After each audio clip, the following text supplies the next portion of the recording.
Tommy, listen to me. He is the contractor. He's the contractor, okay? I can't lose this job. I understand. Let's talk about this in the morning, okay? We'll talk about it in the morning. All right, good night. Hey. Scoot. Monday at work, huh? What are you still doing up? It's late.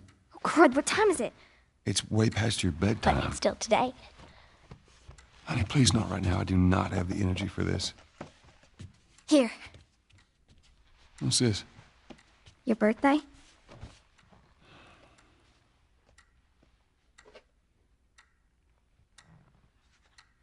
You kept complaining about your broken watch. So I figured, you know. You like it?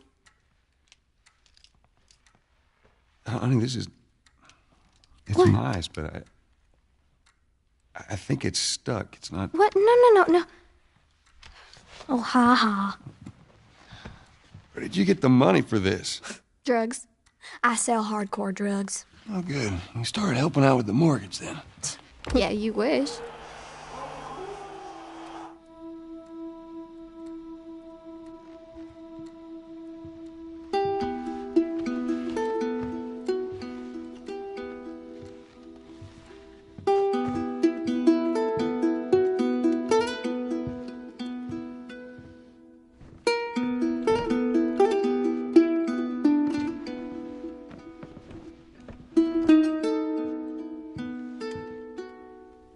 Baby girl.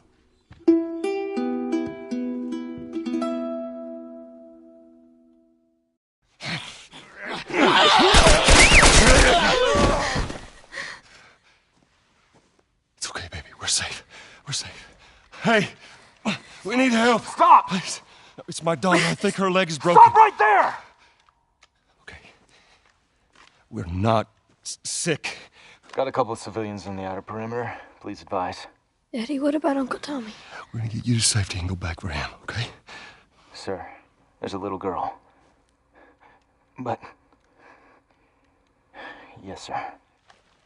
Listen, buddy, we've just been through hell. Okay, we just need... Oh, shit.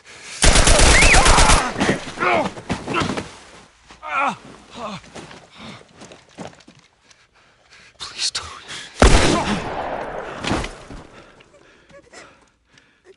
Oh, no. Sarah. Move your hands, baby. I know, baby, I know. God. Listen to me. I know this hurts, baby. You're gonna be okay, baby. Stay with me. All right, I'm gonna pick you up. I know, baby. I know it hurts. Come on, baby, please. I know, baby. I know. Sarah. Baby. Don't do this to me, baby. Don't do this to me, baby. Come on. No.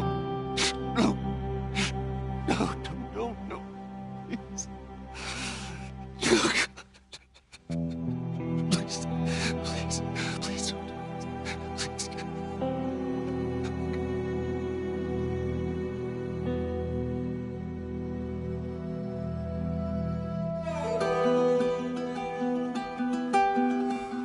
The number of confirmed deaths has passed 200. The governor has called a state of emergency. There are hundreds and hundreds of bodies lining the streets. Panic spread worldwide after a leaked report from the World Health Organization showed that the latest vaccination tests have failed. With the bureaucrats out of power, we can finally take the necessary steps. Los Angeles is now the latest city to be placed under martial law. All residents are required to report to their designated quarantine. Riots have continued for a third consecutive day, and winter rations are at an all-time low. A group calling themselves the Fireflies have claimed responsibility for both attacks. Their public charter calls for the return of all branches of government. Demonstrations broke out following the execution of 6 more alleged Fireflies.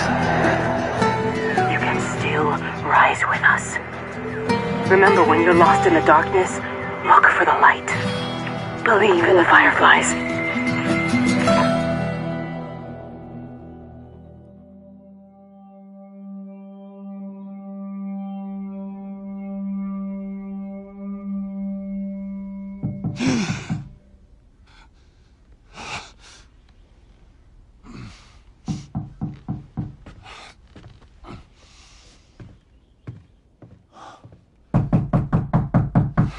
I'm coming.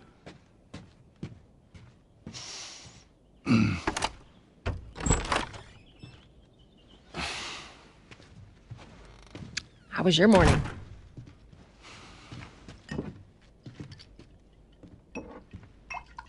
Want one? No, I don't want one.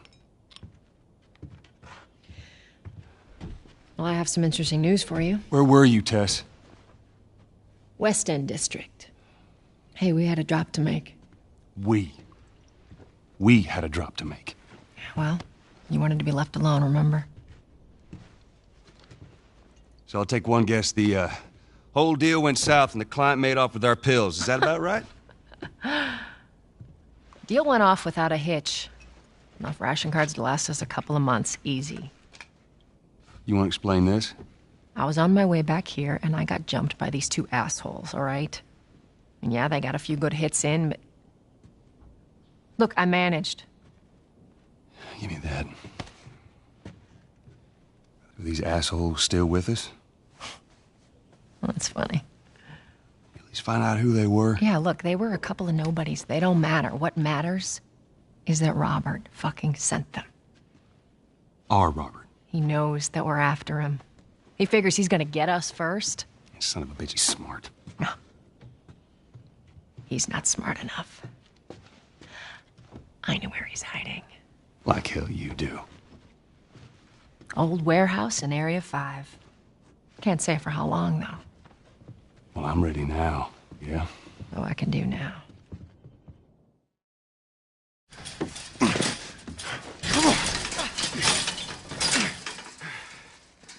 Well, hello, Robert. Tess. Joel. No hard feelings, right? None at all. All right. God damn it! We missed you. Look, whatever it is you heard, it ain't true, okay? I just want to The say... guns.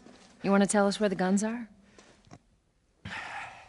Yeah, sure, but it's complicated. All right?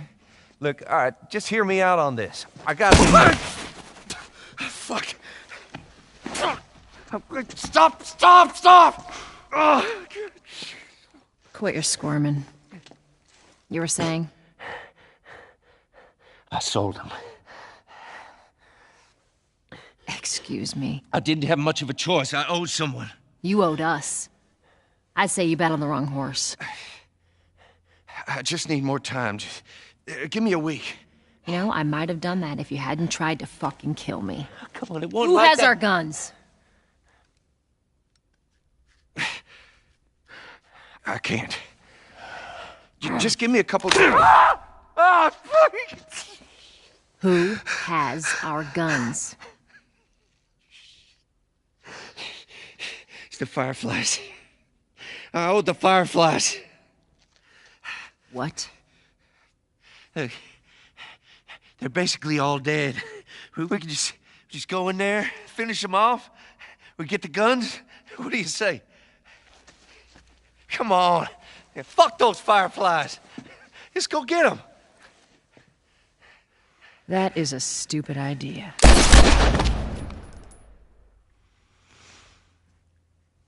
Well, now what? We go get our merchandise back. How? I don't know. We explain it to them. Look, let's just go find a Firefly.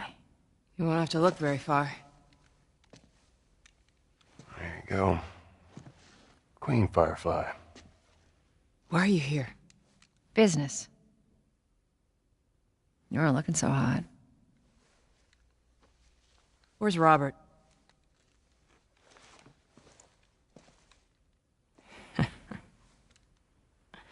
I needed him alive. The guns he gave you, they weren't his to sell. I want them back. Doesn't work like that, Tess. The hell it doesn't. I paid for those guns. You want them back? You're gonna have to earn them. How many cards are we talking about? I don't give a damn about ration cards. I need something smuggled out of the city. You do that, I'll give you your guns back, and then some. How do we know you got them? Well, I hear the military's been wiping you guys out. You're right about that. I'll show you the weapons. Yes, sir. I gotta move. What's it gonna be? I want to see those guns. Follow me.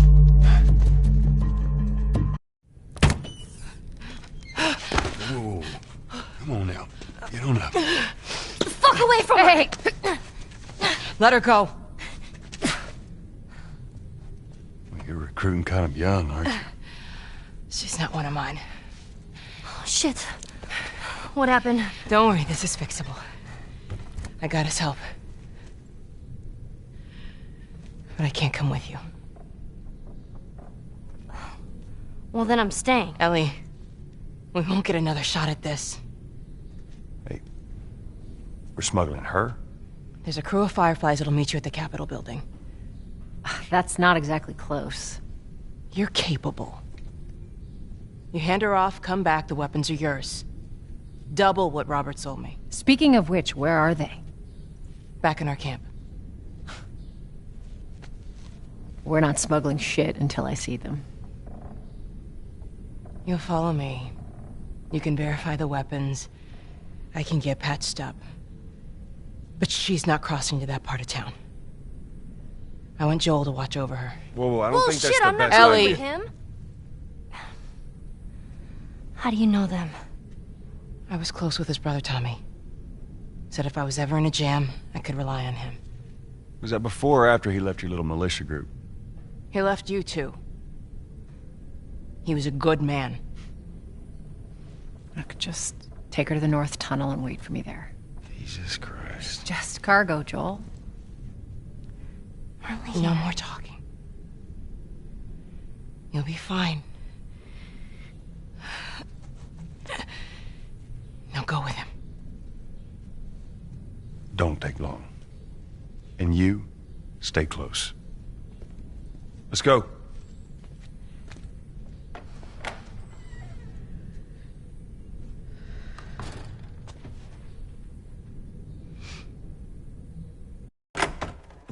Is it?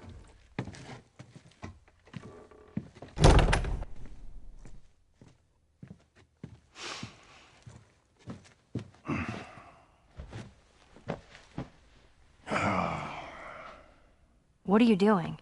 Killing time. Well, what am I supposed to do? I am sure you will figure that out.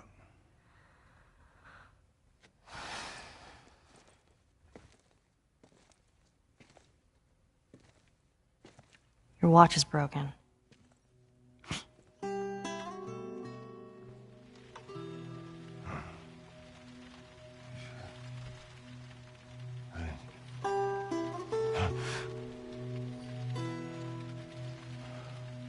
You mumble in your sleep.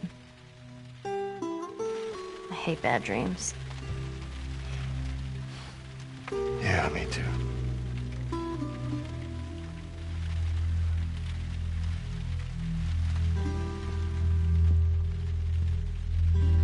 You know, I've never been this close to the outside. I mean, look how dark it is. Can't be any worse out there. Can it? What on earth do the Fireflies want with you? Hey. Sorry it took so long. Soldiers fucking everywhere. How's Marlene? She'll make it. I saw the merchandise. It's a lot. Wanna do this? Yeah. Let's go.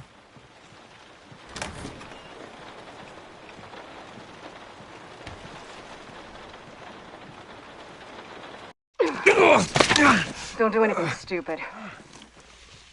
Move. Turn around, on your knees. You scan him, I'll call it in. All right. Put your hands on your head. This is Ramirez at Sector 12, requesting pickup for 3 stragglers. Understood. Look the other way. We can make this worth your while. Shut up. Tired of this shit. Mm-hmm. What's the ETA? Couple minutes.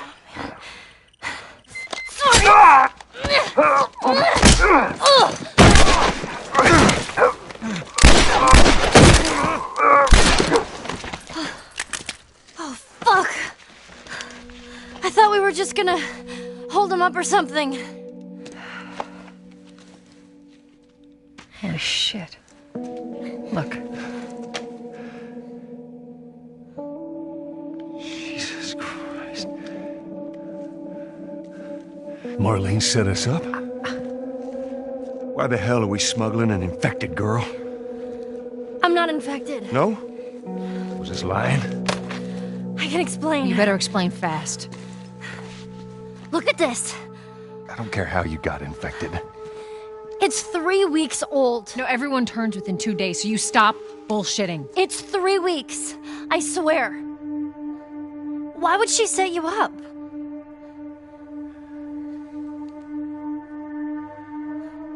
I ain't buying it. Oh, shit. Tess, run. Run! Go! Go! Move!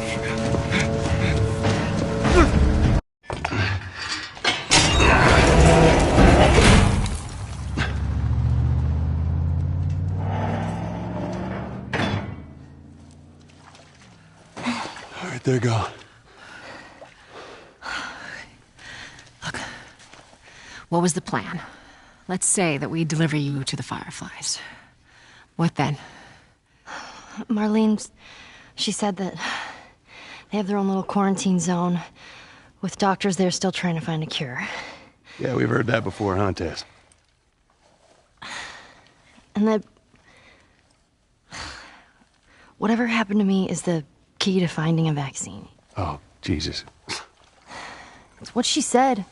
Oh, I'm sure she did. Hey, fuck you, man. I didn't ask for this. Me neither. Tess, what the hell are we doing here? What if it's true? I can't... What if, Joel? I mean, we've come this far. Let's just finish it.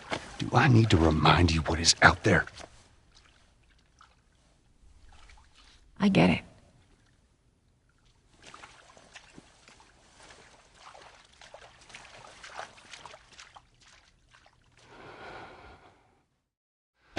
All right.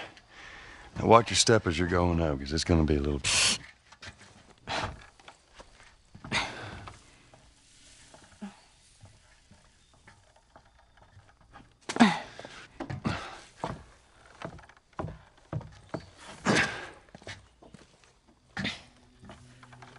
So is that everything you hoped for?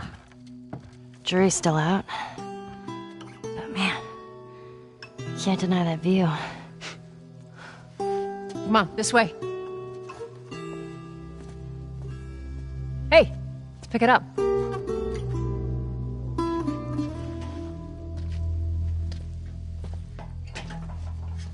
Look, we're almost done. Stay focused. Yes, ma'am.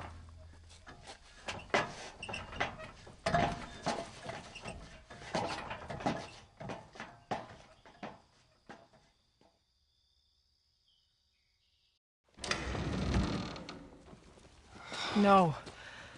No, no, no. What happens now? What are you doing, Tess? Oh, God. Maybe they had a map or something to tell us where they were going. How far are we gonna take As this? far as it needs to go. Where was this lab of theirs? Oh, she never said. She only mentioned that it was someplace out west. What are we doing here? This is not us. What do you know about us? About me?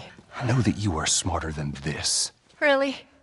Guess what? We're shitty people, Joel. It's been that way for a long time. No, we are survivors. This is our chance. It is over, Tess!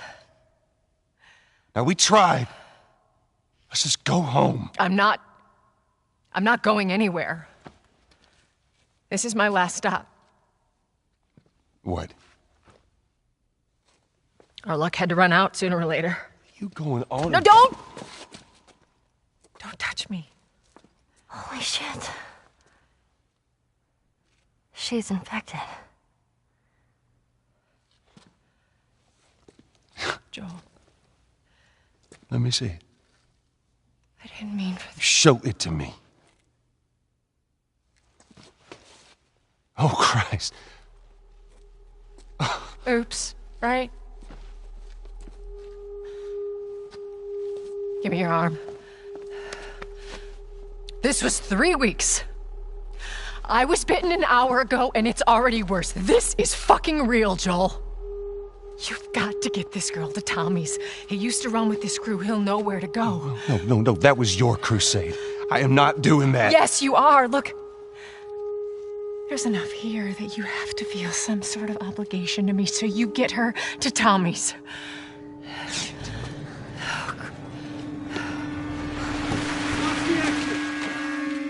They're here. Damn it. I can buy you some time, but you have to run. You want us to just leave you here? Yes. There is no way that... I will not turn into one of those things. Come on. Make this easy for me. I can find... No, just go! Just fucking go. Ellie. I'm sorry, I didn't mean for this. Get a move on.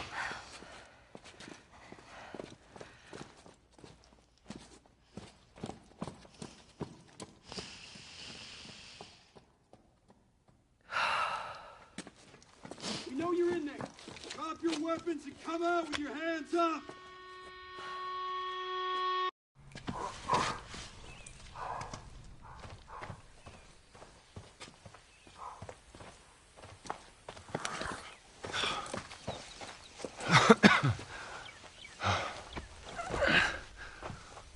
Hey, look, about Tess. I don't even know what... Here's how this thing's gonna play out. You don't bring up Tess. Ever. Matter of fact, we just keep our histories to ourselves. Secondly, don't tell anybody about your condition. They think you're crazy, they'll try to kill you. And lastly, you do what I say when I say it. We clear? Sure. Repeat it. What you say goes. Good. Now there's a town a few miles north of here. There's a fella there that owes me some favors. Good chance he could get us a car. Okay. Let's get a move on.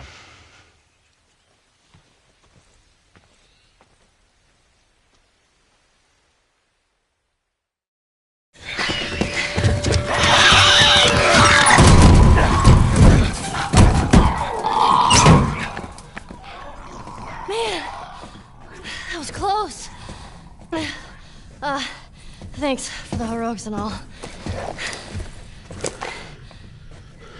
Ellie. Hey, what are you...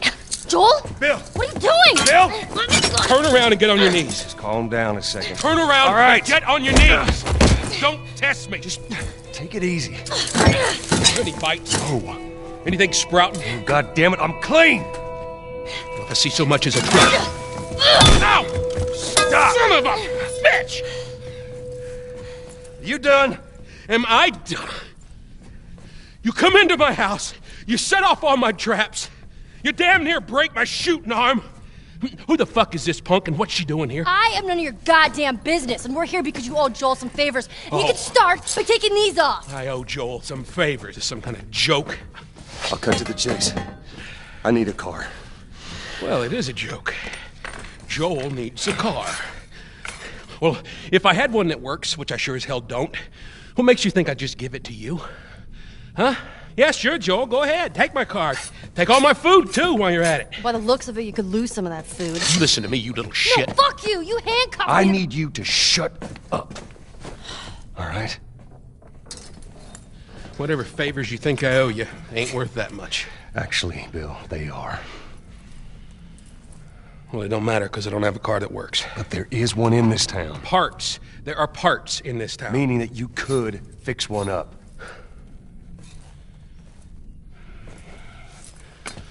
All right.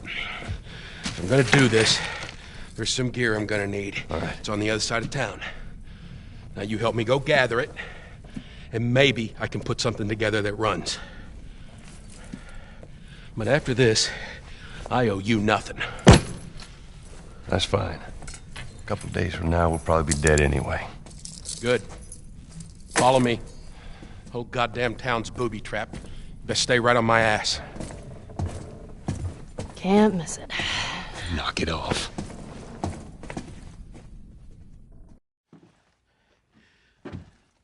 Well, here we are. You don't touch anything. And you close the door?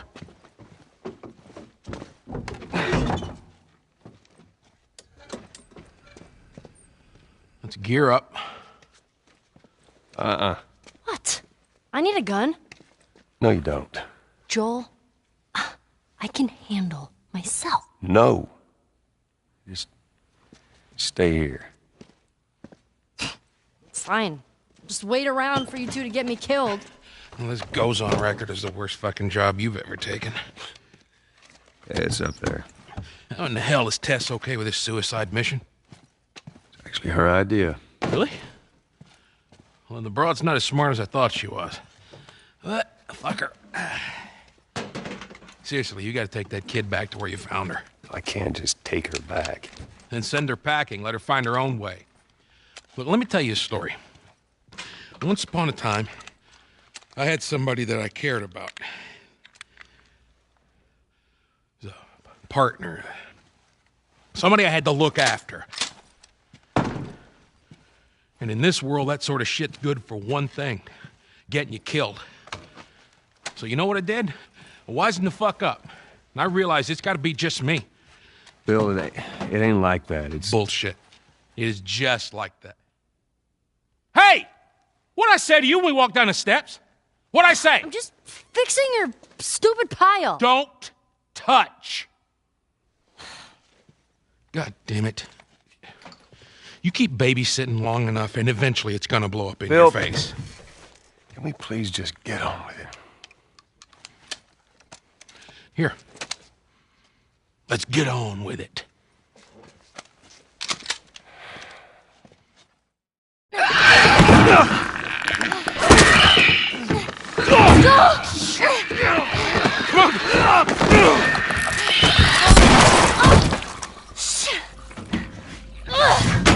That's not gonna hold. We'll make it fast. Grab this. Please tell me you're done. It's empty. What? Fucking empty. Guys! Bill, where to? Bill, where? Anywhere but here. You made the haul ass. Come on. Inside the house now. So that worked out well. Okay, I'll go check out this side of the house. Bill? Somebody had the same idea. They stole my shit. Well, then what the hell is plan B? You ought to be thankful you're still drawing breath. That was plan A, B, C, all the way to fucking Z. And furthermore, tell Tess that she could take this job. Don't you bring Tess into this. Shove it right up nothing to do with... Jesus. What, you know this guy or something? Frank. Who the hell's Frank? He was my partner. He's the only idiot that would wear a shirt like that.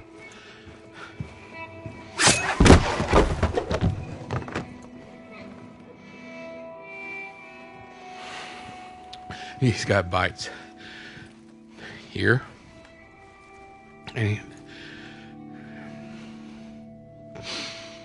I reckon he didn't want to turn, so he... Yeah, I guess not.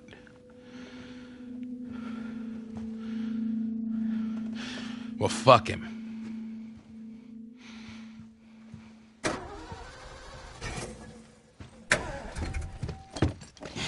Look what I found. It's got some juice in it. That's my battery. That fucking asshole. Get out. Get out. Okay. Jeez.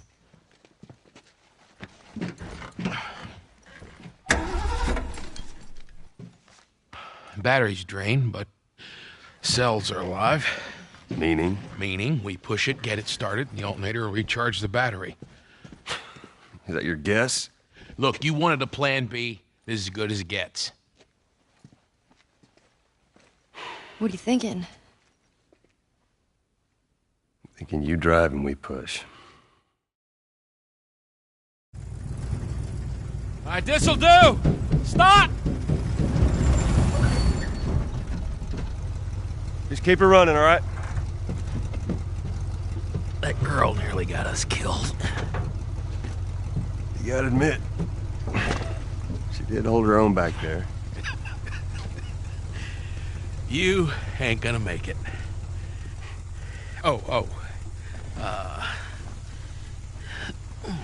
Here. What's this? You'd be amazed at how many cars still got gas in them. Appreciate it. Look, Bill, about your buddy back there, that's a tough deal. And We square. we're square. And get the fuck out of my town.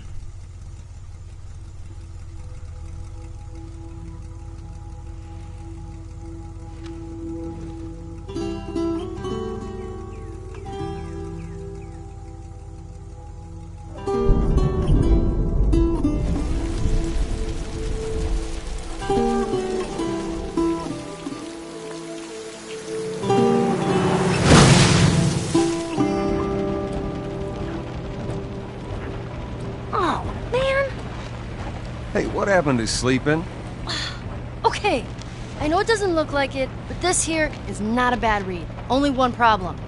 Right there. To be continued. I hate cliffhangers. Where did you get that? Back at Bill's. I mean, all this stuff was just lying there. What else did you get? Well...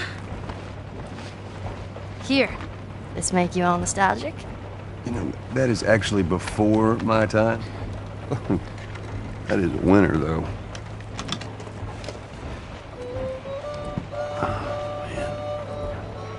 Well, better than nothing. Oh. I'm sure your friend will be missing this tonight. Mm-hmm.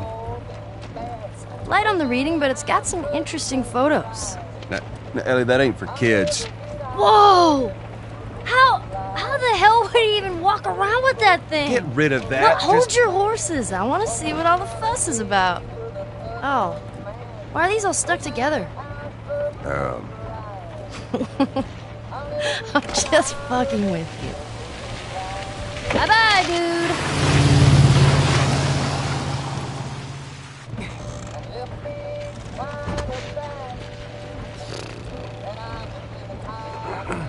You know what?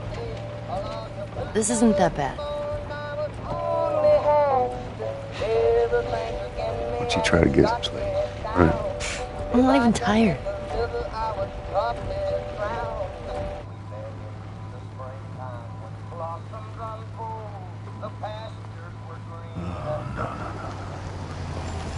Well, perfect. Now what?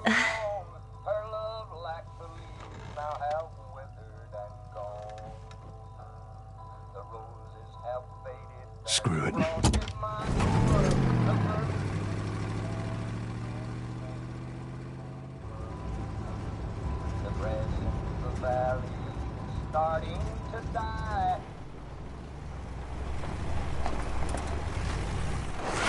Easy. Please! Holy shit. Help! Are we gonna help him? Put your seatbelt on, Ellie. Well, what about the guy? He ain't even hurt. Alone and forsaken by fate and by man. Oh Lord, if you hear me, please take my hand.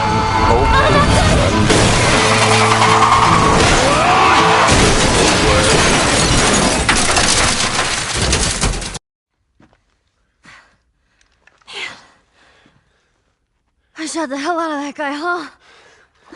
Yeah, you sure did. I feel sick. And you just hang back like I told you to. Well, you're glad I didn't, right? I'm glad I didn't get my head blown off by a goddamn kid. You know what? No. How about, hey, Ellie, I know it wasn't easy, but it was either him or me. Thanks for saving my ass. You got anything like that for me, Joel? We gotta get going. Lead the way.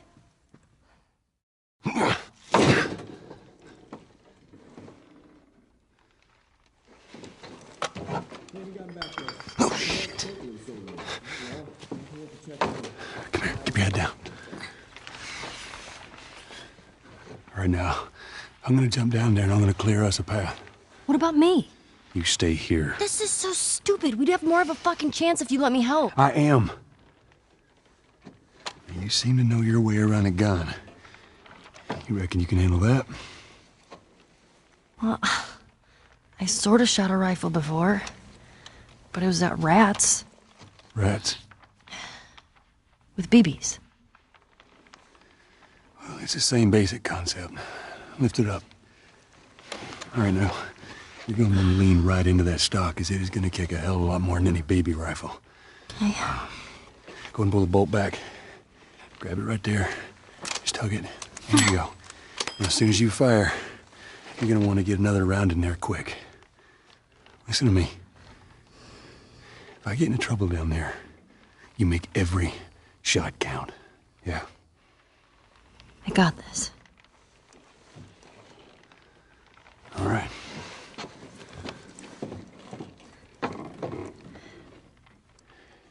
And just so we're clear about back there, it was either him or me.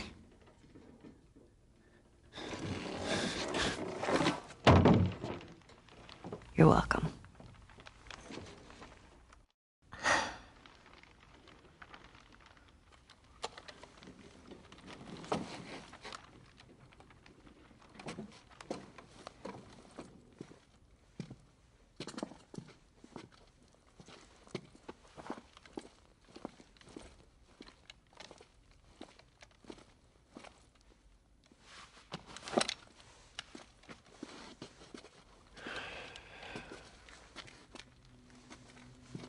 How'd I do? How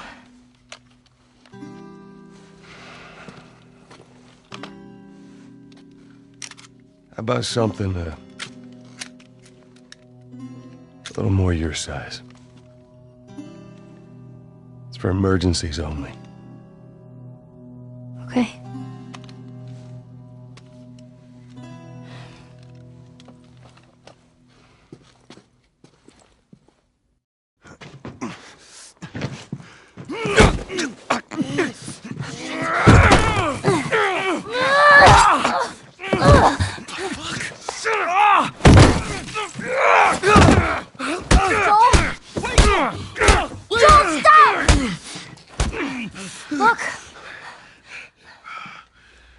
Leave him alone. Easy, son. Just take it easy. It's all right. They're not the bad guys. Lower the gun.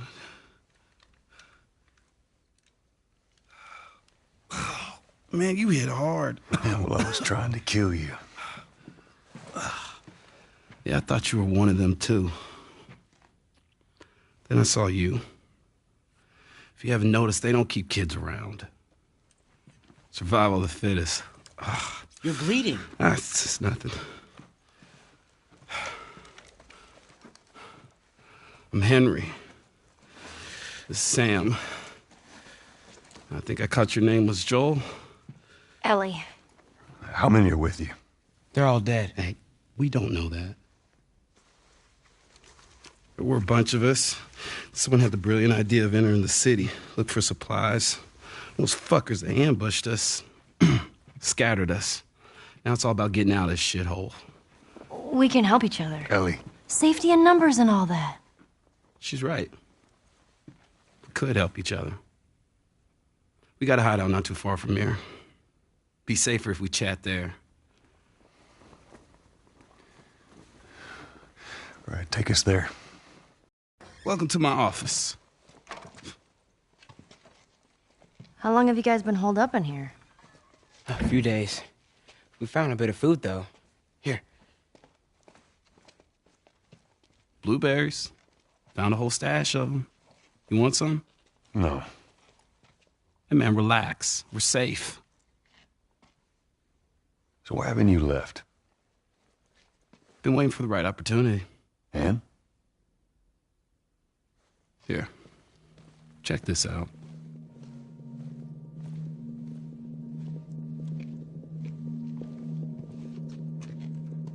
Look at these sons of bitches. Every day they congregate down there, guarding that damn bridge. Come nighttime, it's down to a skeleton crew. After sunset, that's our window.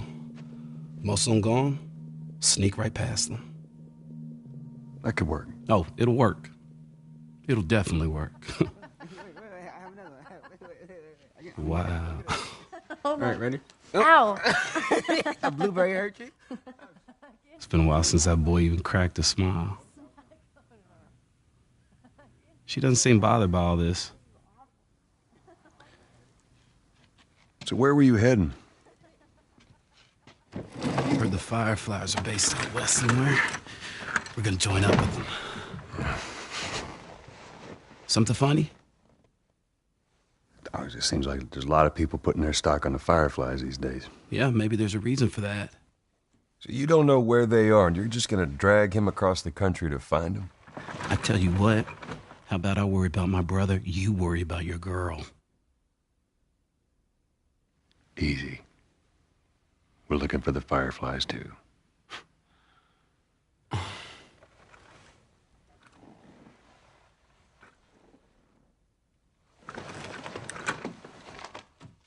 This is us. There's an abandoned military radio station just outside the city. Any survivors from our group, they're supposed to meet us there tomorrow. You and your girl, you want to join us. It goes down tonight. I guess we best rest up then.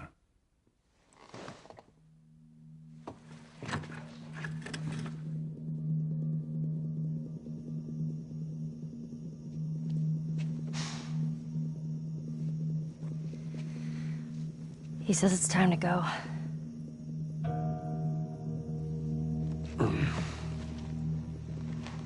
No, we're gonna be moving fast, okay? So no matter what, you stick to me like glue. Like glue. Like glue. Got it. Good, good. All right, y'all ready? Yeah. Okay.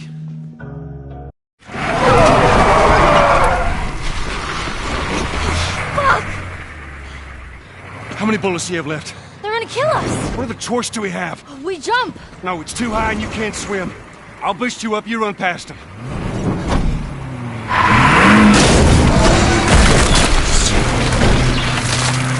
You keep me afloat! Ellie! No time to argue! Ellie!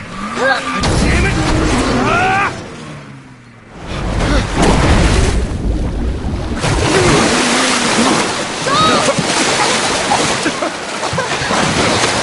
I heard you.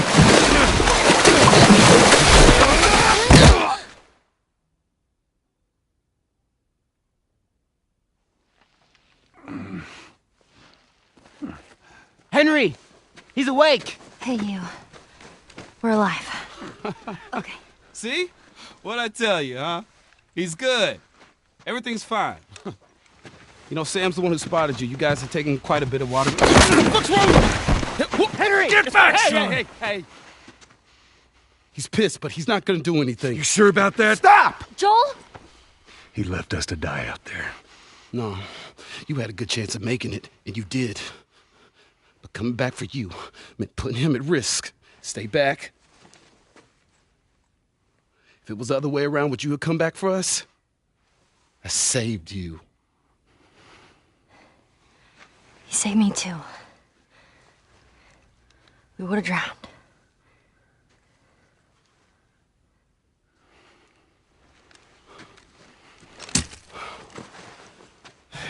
It's fine, I'm okay.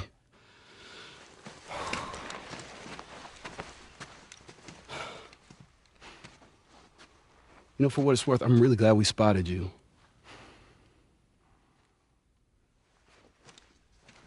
Now, that radio tower, it's on the other side of this cliff. okay? Place is gonna be full of supplies. You're gonna be really happy you didn't kill me. You're okay. Still in here. Anybody hurt? No, we're good. I think it's time we quit this place. Come on. Let's go.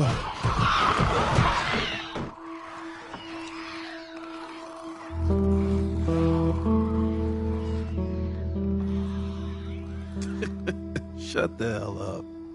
Dead serious. It's Tommy's birthday, and that's all he wanted to do is just rent 2 Harleys and drive cross country. Oh, man. I could die happy if I could just ride one around the block. What was it like? It was good. It was real good. Good? Can you believe this guy? Come on, man, give me details. Describe it. You know what? You two deserve a little privacy. No, Ellie. This isn't just any regular motorcycle, okay? You get on that bad boy, you feel that engine? Nothing like it. Oh, yeah? How would you know? Seen it in my dreams. Okay.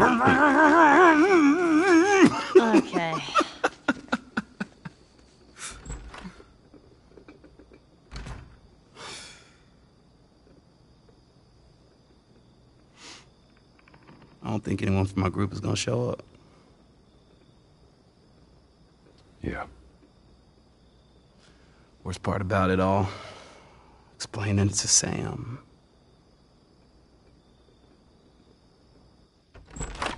Well, it's safe to say those two have officially bonded. What are you doing? Taking stock of all the food we found today. I see. And how are we doing on canned peaches? Did Henry send you? No. Why would Henry send me? To make sure I'm not fucking up somehow. I'd say we all did pretty good back there. Especially you.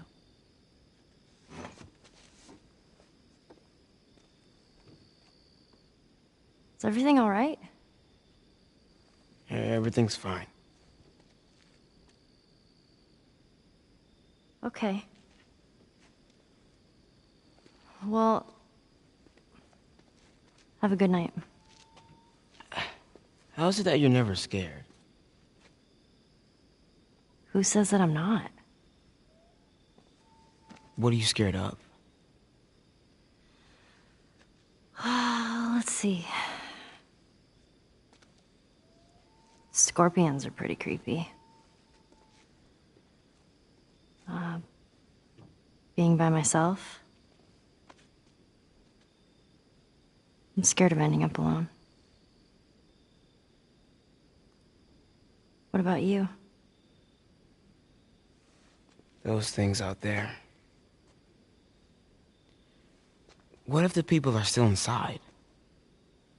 What if they're trapped in there without any control of their body? Scared of that happening to me. Okay. First of all, we're a team now. Okay, we're gonna help each other out. And second, they might still look like people, but that person is not in there anymore. Henry says that they've moved on. That they're with their families. Like in heaven. Do you think that's true? I go back and forth. I mean, I'd like to believe it. But you don't. I guess not. Yeah. Me neither. Oh. All the serious talk. I almost forgot. There. If he doesn't know about it, he can't take it away. All right. I'm pooped. I'll see you tomorrow.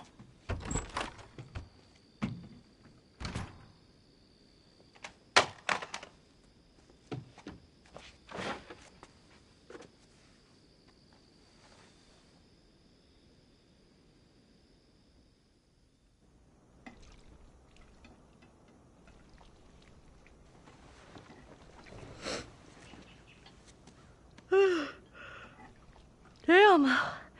That smells good. Good morning. Where's Sam? I let him sleep in for once. Oh.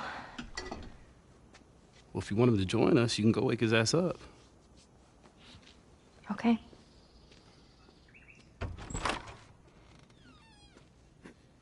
Sam? Sam! What the hell? Shit, he's turning! That's my fucking brother! Screw it!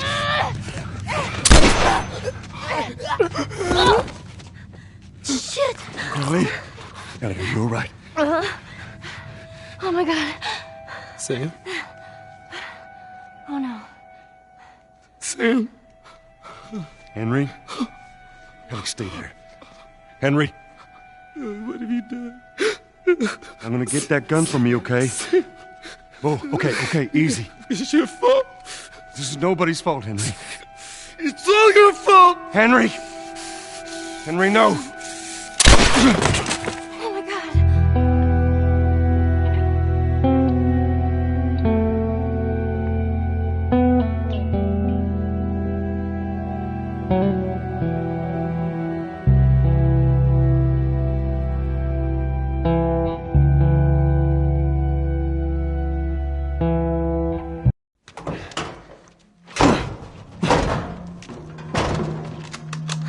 Don't even think about reaching for your weapon. Tell the girl to drop hers now. Ellie? Do as the lady says. Hey. Please tell me you're lost. Oh, we didn't know the place was occupied. We're just trying to make our way through. Through to where? They're all right. But you know these people? Know him. He's my goddamn brother. Tommy. Holy shit. How you doing, baby brother? Goddamn. Yeah. Let me look at you. You get fucking old. Easy. It's going to happen to you, too. This is Maria. Be nice to her. She sort of runs things around here. Ma'am, thanks for not blowing my head off. Would have been embarrassing, considering you're my brother-in-law. We all gotta get wrangled up at some point. Ellie, right? Yeah. What brings you through here? That's kind of a long story. Why don't we bring him inside? Yeah. You hungry? Starving.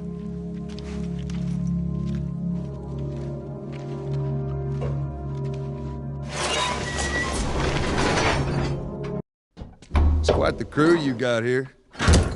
They're good men. This place gives them a second chance. Gives us all a second chance.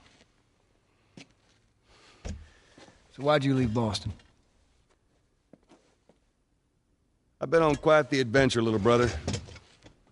I reckon it's got something to do with that girl. It's got everything to do with that little girl. Well, go on then. She's immune. Immune to what?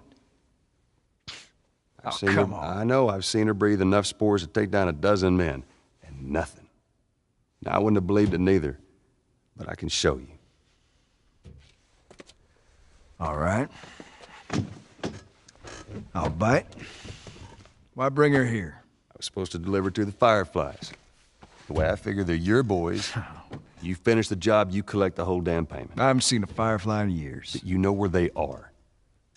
Now, I'm not asking for much, Tommy. I just want some simple gear, enough to set me on my way. What makes you think I'd do this for you? This isn't for me, Tommy. This is for your damn cause. My cause is my family now. You ain't talking about some walk in the park here. Jesus, boy. Have Maria get some of your born-again friends to do it. They got families, too.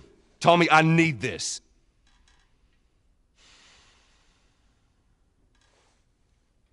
You want some gear?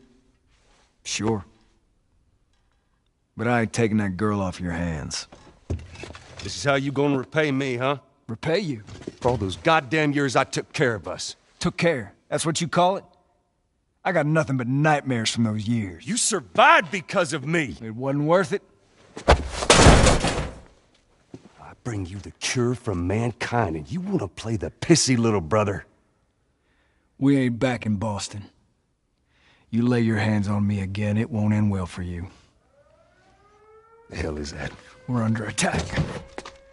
You still remember how to kill, right? Yeah.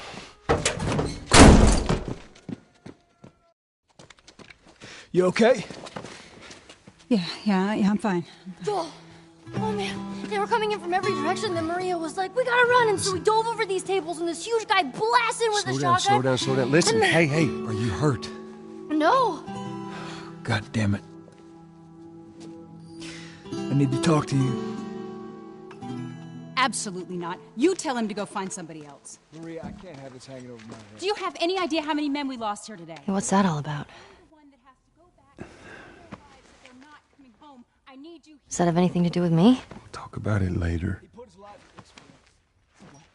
Did he tell you where the lab is? We'll talk about it later. I know those roads. I've been there a million Later. Right. It takes one fuck up. One fuck up, and then I turn into one of those widows, okay? I have to do this. I don't know what else to say. Fine. Maria. Here we go. You. If anything at all happens to him, it's on you.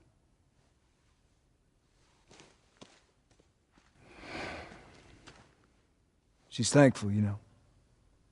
Yeah, I know. I'll take that girl of yours to the Fireflies. You don't have to worry about it. It's best this way. Well, maybe some real good will come of this. I need to talk to Ellie. Say again, I didn't hear you. Joel! What is it?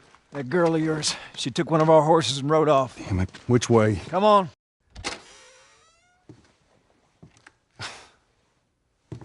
Is this really all they had to worry about? Boys, movies, deciding which shirt goes with which skirt. It's bizarre. Get up. We're leaving. Come on. And if I say no? Do you even realize what your life means? Huh? Running off like that, putting yourself at risk? It's pretty goddamn stupid. Well, I guess we're both disappointed with each other then. What do you want from me? Admit that you wanted to get rid of me the whole time. Tommy knows this area. Oh, better fuck than... that. Well, I'm sorry. I trust him better than I trust myself. Stop with the bullshit. What are you so afraid of? That I'm gonna end up like Sam? I can't get infected. I can take care of myself. How many close calls have we had? Well, we seem to be doing all right so far. And now you'll be doing even better with Tommy. Not her, you know. What? Maria told me about Sarah. Ellie? And... You are treading on some mighty thin ice here. I'm sorry about your daughter, Joel, but I have lost people too. You have no idea what loss is. Everyone I have cared for has either died or left me. Everyone fucking except for you. So don't tell me that I would be safer with someone else, because the truth is I would just be more scared.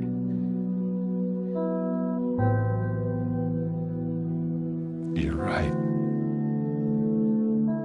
You're not my daughter. And I sure as hell ain't your dad. And we are going our separate ways. Get it together. We're not alone. I got two walking in. There's more inside already.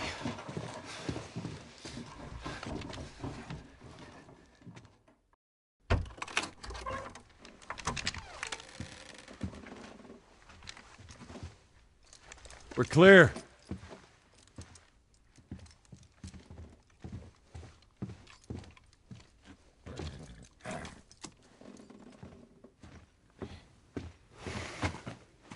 You want a hand up? I got it.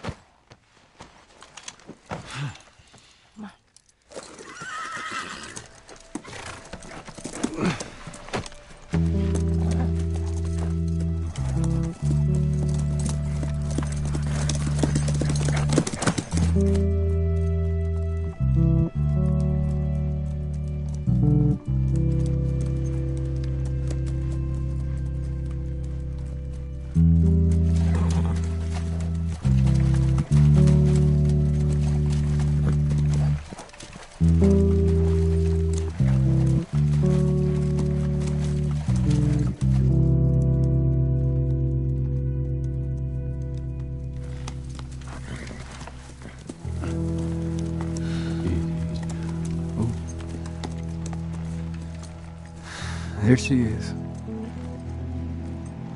Kids will be watching movies tonight. Where is this lab of theirs? It's all the way out, University of Eastern Colorado. Go Bighorns. Ellie, get off your horse. Give it on back to Tommy. I'm gonna hang on to this fella, if that's all right with you.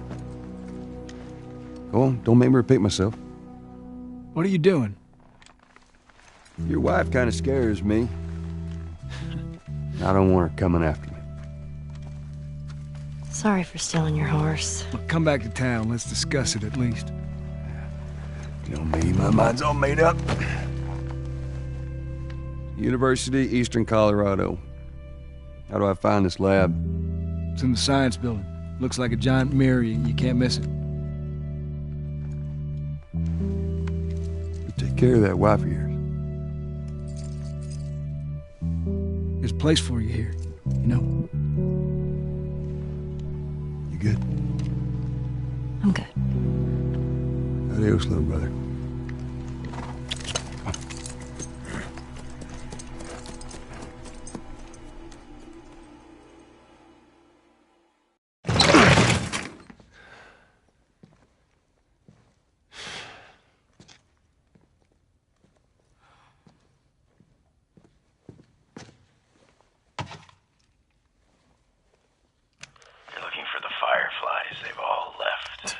Yeah, no shit. I'm dead.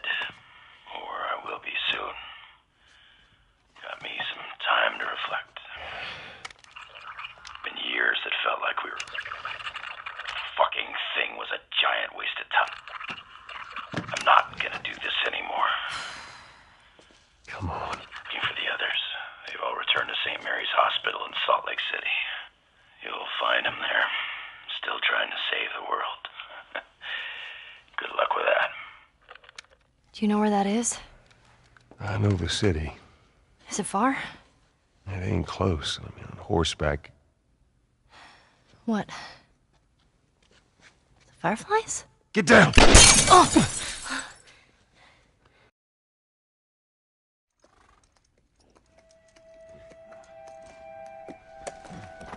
I think we're safe.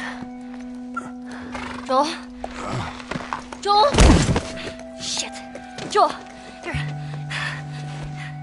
Oh, get up, get up, get up. You gotta tell me what to do. Come on. You gotta get up. Joel?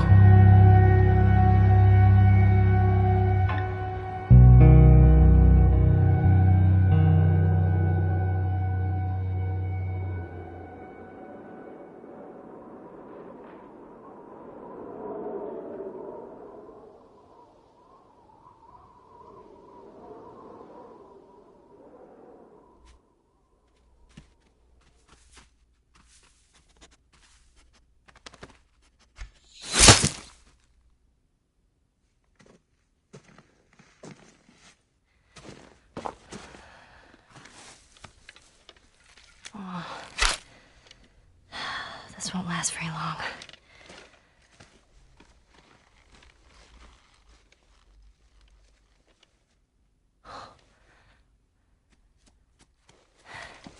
You'll just startle it.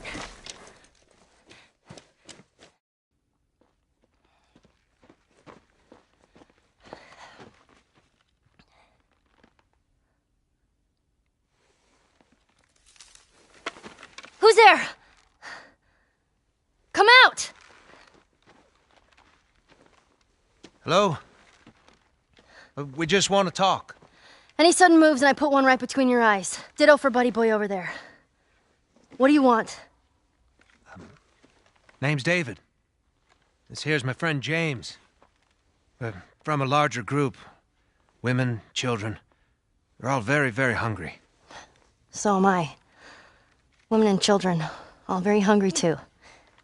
Well, maybe we could, trade you for some of that meat there. What do you need? Weapons? Ammo? Clothes? Medicine! Do you have any antibiotics? We do.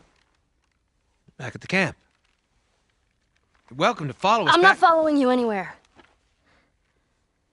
Buddy Boy can go get it. He comes back with what I need. The deer is all yours. Anyone else shows up... You put one right between my eyes. That's right. 2 bottles of the penicillin in a syringe. Make it fast. Go on.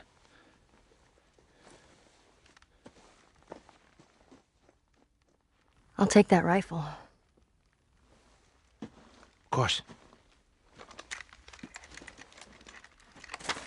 Back up.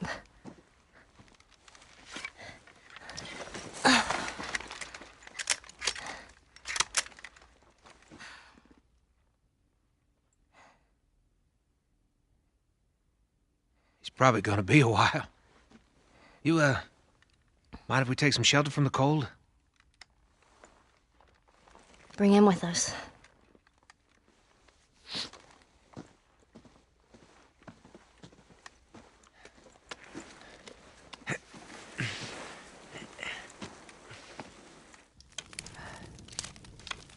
There.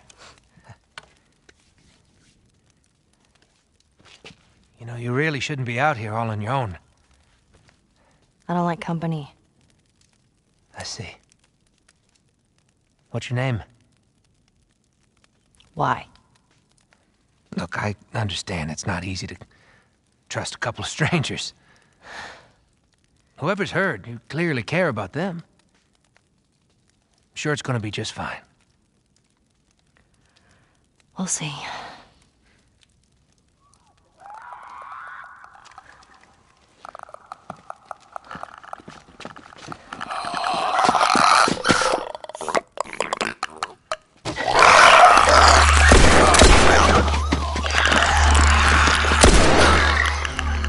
You had another gun?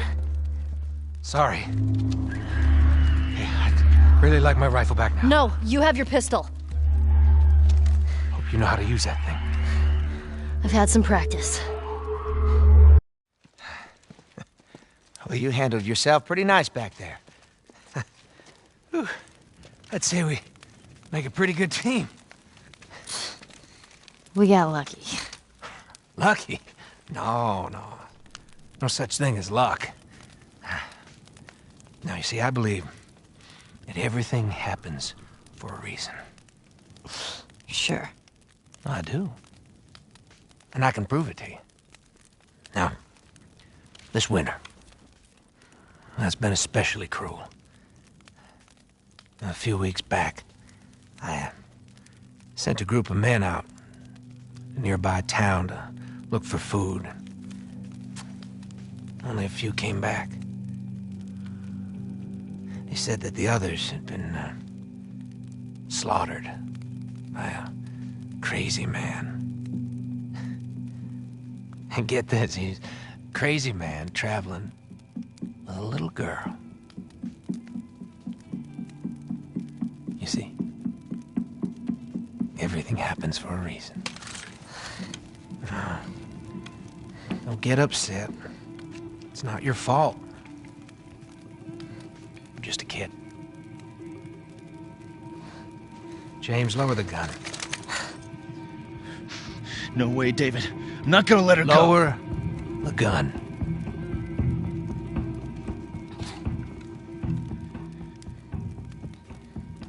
Now give her the medicine.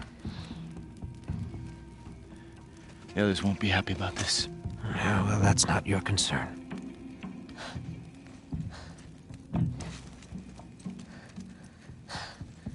Move the fuck out of the way. You won't survive long out there. I can protect you. No, thanks.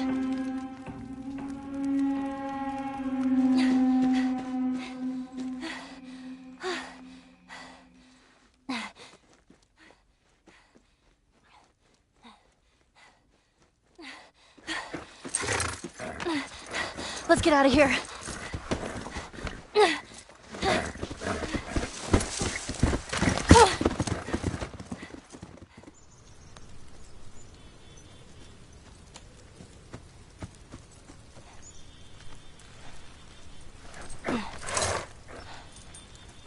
Come on.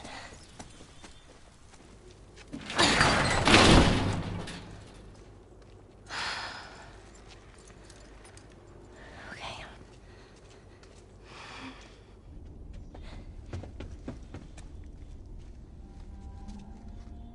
Joel?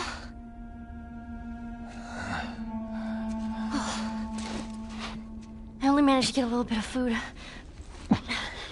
But I did get this.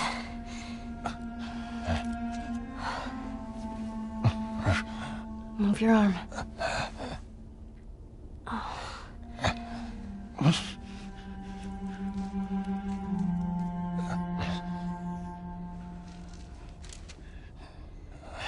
Here we go.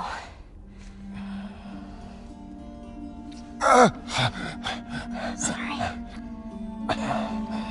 Hold on. That's it.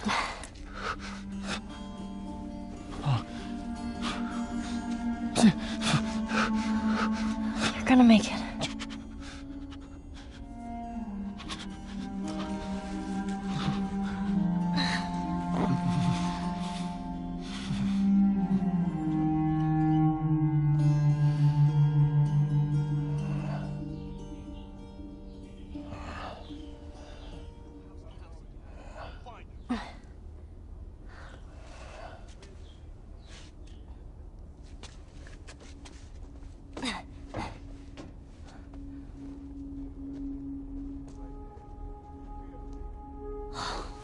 Fuck.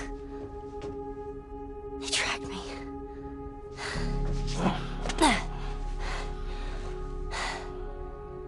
I'm gonna draw them away from here. I'll come back for you.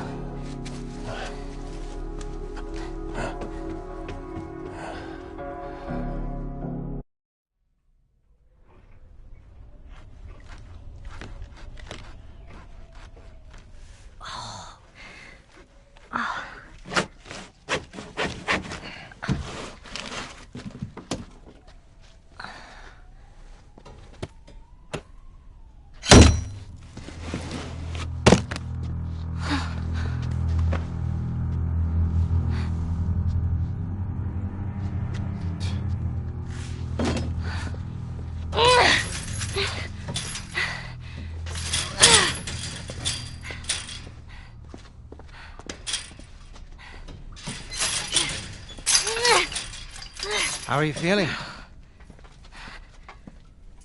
Super. Here. You should eat. I know you're hungry. You've been out for quite some time. What is it? It's deer. With some human helping on the side? No. No, I promise. It's just the deer meat. You're a fucking animal. It's awfully quick to judgment. Considering you and your friend killed how many men? They didn't give us a choice. And you think we have a choice? Is that it? You kill to survive. And so do we.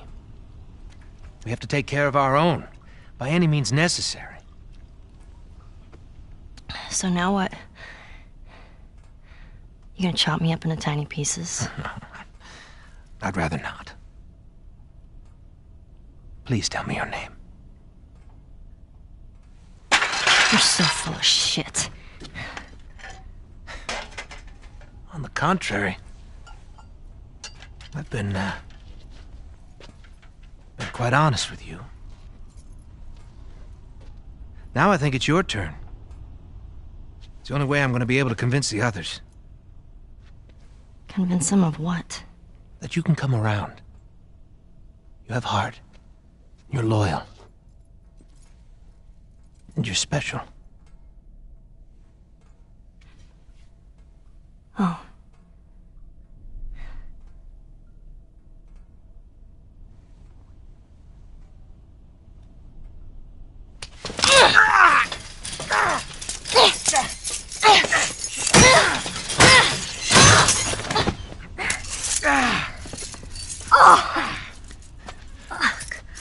You stupid little girl. You are making it very difficult to keep you alive. What am I supposed to tell the others now? Ellie. What? Tell them that Ellie is the little girl that broke your fucking finger! How did you put it? Tiny pieces. See you in the morning, Ellie.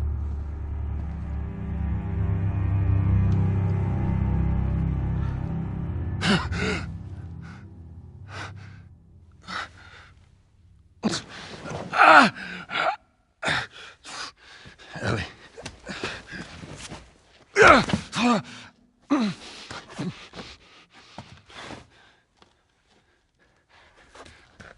Ellie.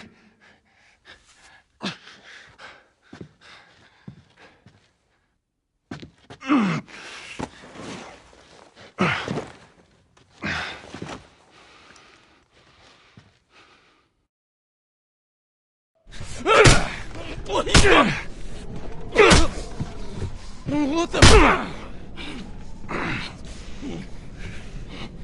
You wait here. Now, the girl. Is she alive?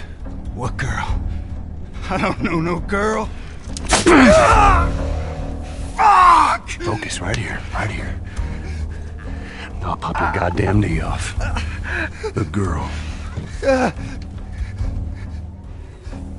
She's alive. She's David's newest pet. Where? In the town. In the town. Now you're gonna mark it on the map. And it better be the same exact spot your buddy points to. Mark it. It's right there. You can verify it. Go ask him. Go on. I tell you, I ain't lying. I ain't.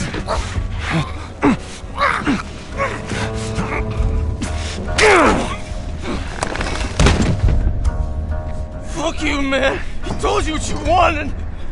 I ain't telling you shit. That's all right. I believe him. No, wait! Wakey, wakey. Come on. Let's go! Stop!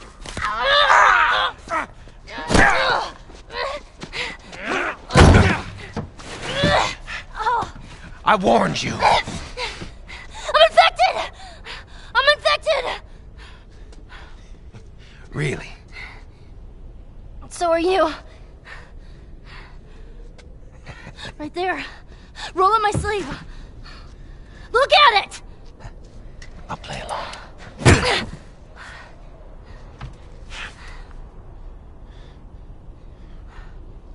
What'd you say? Everything happens for a reason, right? What the hell is that? She would have turned by now. It can't be real. Looks pretty fucking real to me.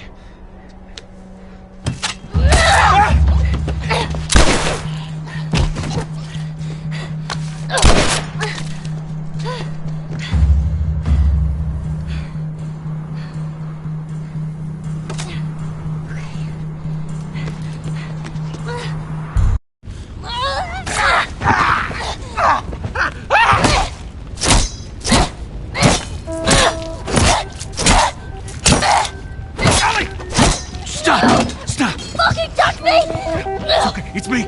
It's me. It's me. Look. It's me. He tried to... Oh, baby girl. It's okay. It's okay. Joel. It's okay.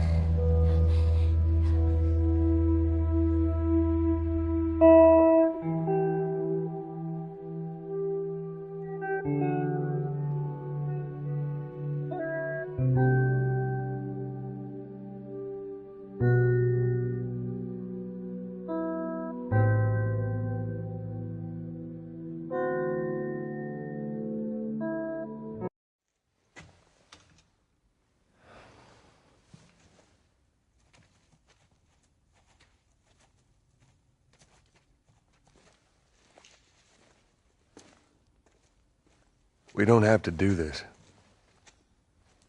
You know that, right? What's the other option? Go back to Tommy's. Just be done with this whole damn thing. After all we've been through.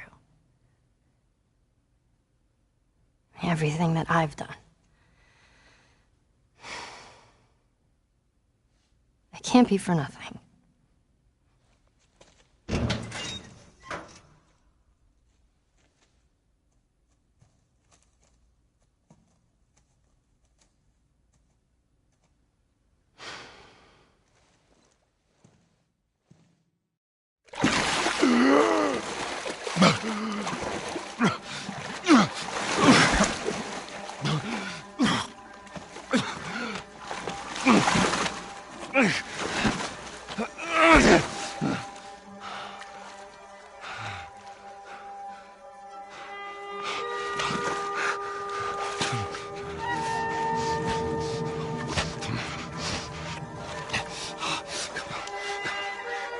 Hands in the air!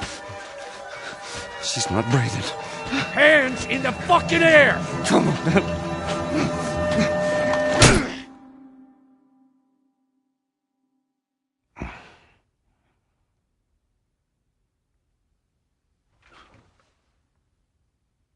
Welcome to the Fireflies. Sorry about that. They didn't know who you were. And Ellie? She's all right. They brought her back. You came all this way. How'd you do it? It was her. She fought like hell to get here.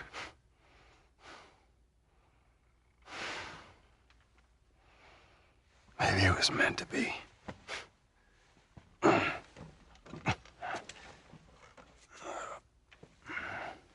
lost most of my crew crossing the country. I pretty much lost everything. And then you show up, and somehow we find you just in time to save her. Maybe it was meant to be.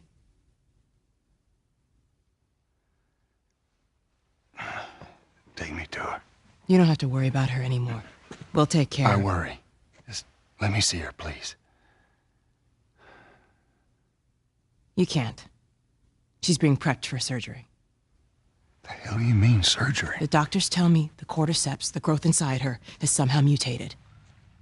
It's why she's immune. Once they remove it, they'll be able to reverse engineer a vaccine. A vaccine. But it grows all over the brain. It does.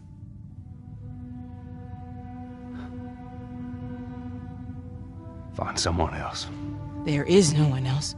Listen, you were gonna show me where... Stop. I get it.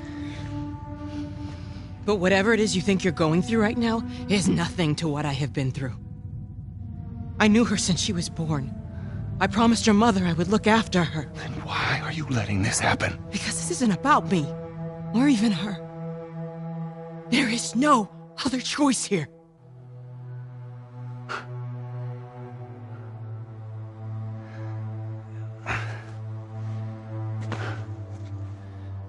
Yeah, you keep telling yourself that bullshit.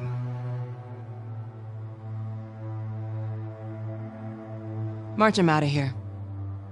He tries anything, shoot him. Don't waste this gift.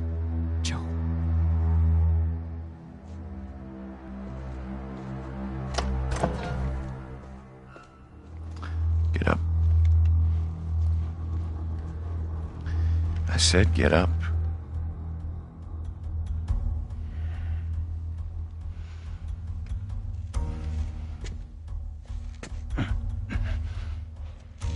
Go on. Move.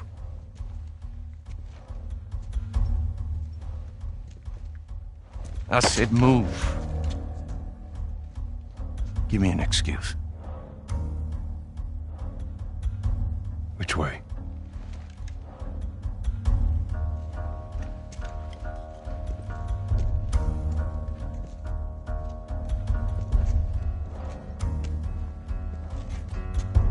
What the fuck are you doing? Keep walking.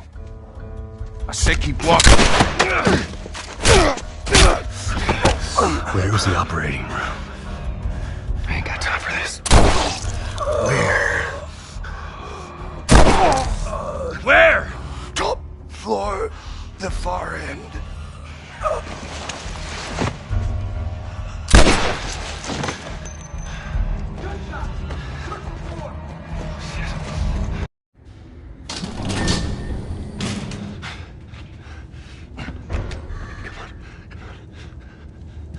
You can't save her.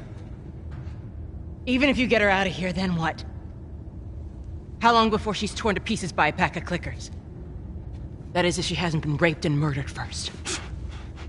It ain't for you to decide. It's what she'd want. And you know it. Look. You can still do the right thing here. She won't feel anything.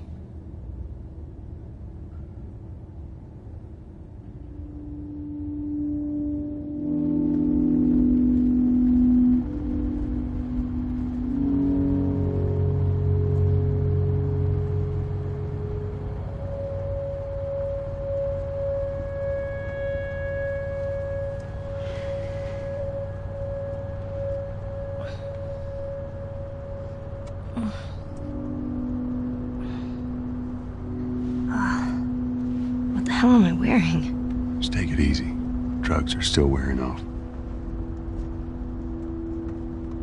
What happened?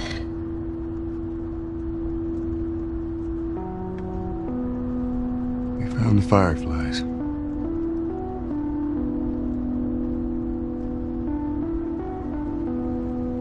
Turns out there's a whole lot more like you, Ellie. People that are immune. There's dozens, actually. Ain't done 'em a damn bit of good, neither.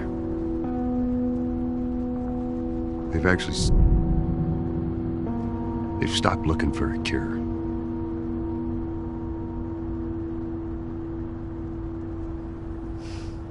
I'm taking us home.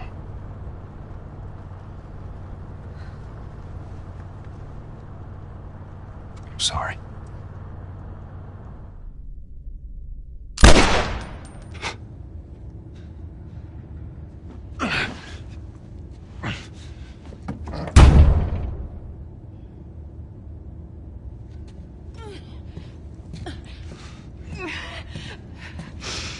Wait! Let me go. Please. You just come after her.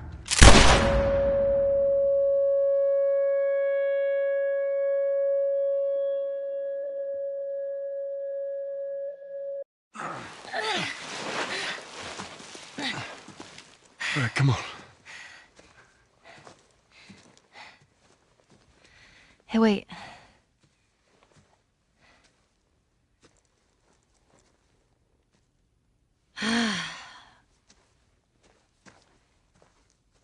Back in Boston,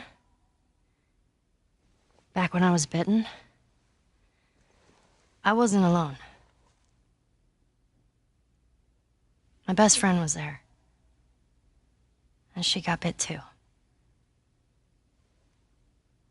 We didn't know what to do. So, she says, let's just wait it out. You know, we can be all poetic and just lose our minds together. I'm still waiting for my turn. Ellie. Her name was Riley, and she was the first to die. And then it was Tess. And then Sam. None of that is on you. Oh, you don't understand. I struggled for a long time with surviving. And you... No matter what, you keep finding something to fight for. Now, I know that's not what you want to hear right now. Swear to me. Swear to me that everything that you've said about the Fireflies is true. I swear.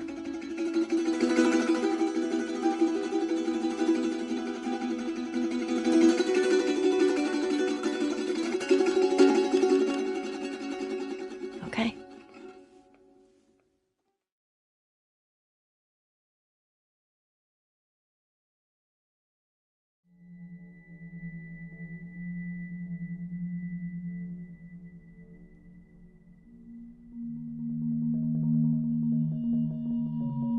Yeah, making the new IP is, how can I put it? It's just don't do it.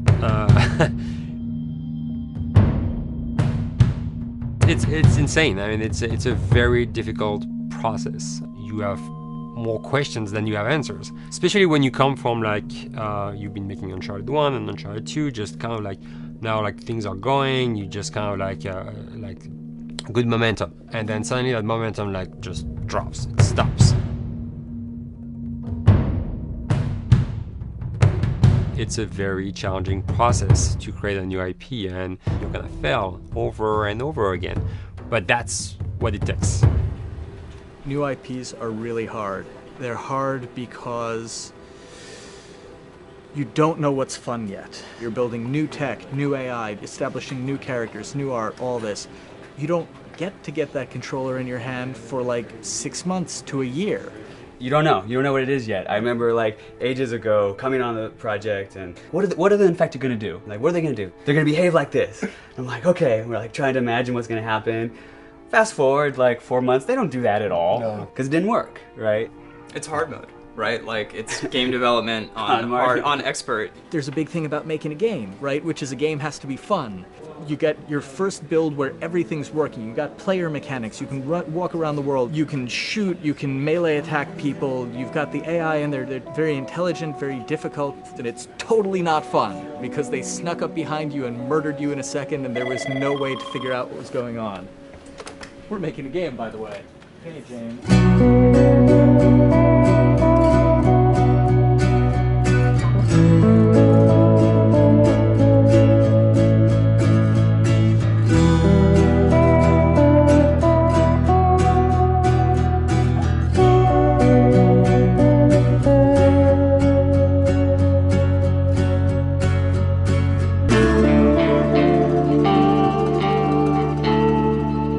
Has grown quite a bit since I started. I think I was the 12th employee or something back when we got started, but we've tried to stay true to those smaller studio roots. I've been here for 16 years. There's just no reason to leave. I just like the environment here. It's very non-corporate. I think the way we work on Naughty Dog is kind of special because we don't really like hierarchy or bureaucracy, and no one is really just a manager here. Naughty Dog has a very flat structure. We pretty much all report to the co-presidents and the game directors. I always tell people when we hire them, just like, my job is going to be able to trust you, and that's what I want. I want just to give you something and you go with it, and I know it's going to get done. We believe in iteration, we believe in collaboration, and we believe in the people making the game working directly with each other.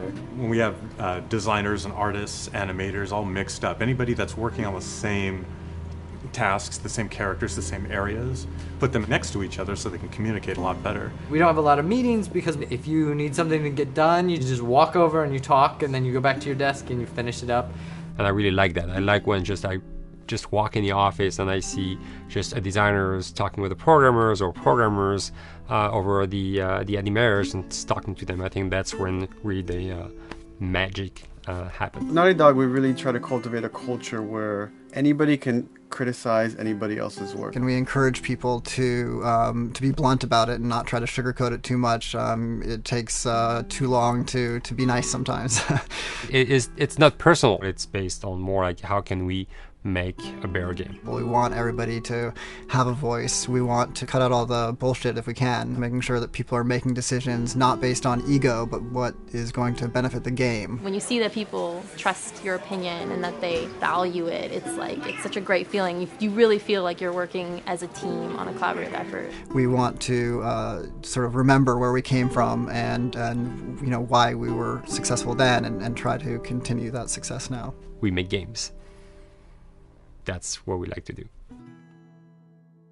Back when Uncharted 2 wrapped up and we decided that we were going to build the second team and create a new project, we kicked around a lot of ideas. One of the very earliest ideas was to go back to Jak and Daxter.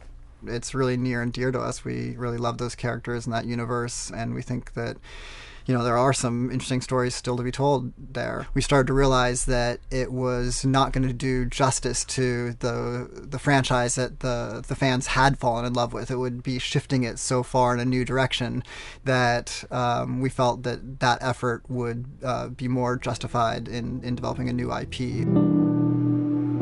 Neil and Bruce came to Christoph and I and said they wanted to do a post-apocalyptic game. I think the core essence of what they wanted to do, though, was to try to tell a story about two people and how their relationship evolved over the course of the entire game. That potential, oh wow, there is something very special about that game.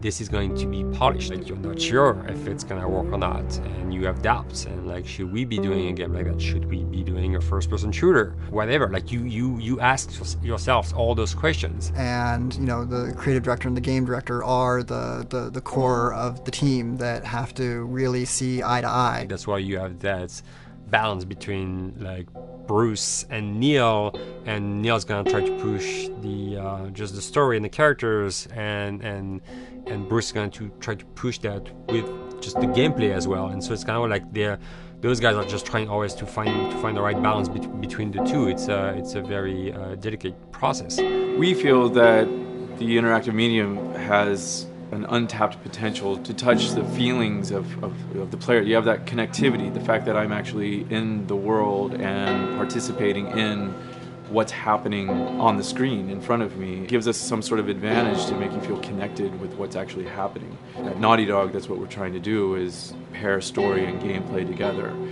If we can make you feel like you're actually with these characters on that journey, and you're invested in those stories and those characters, then you're feeling, in theory, the same thing that they're feeling. As the story evolved and took different shapes and different forms, the thing that was always there was Joel and Ellie. And because of that, everything kind of grew out of that relationship.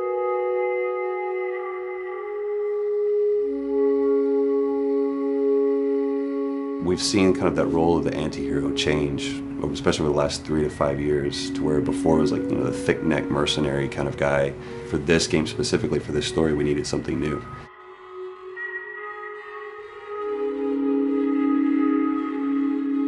The reason we didn't want to make Ellie Joel's daughter from the get-go is because it wouldn't have anywhere to go. Of course, at that point, he'd be willing to do anything for his daughter because that is what a dad would do for his daughter. If they didn't even know each other at the beginning of the story, then we start from scratch. It's almost like the player has the same relationship to Ellie as Joel does.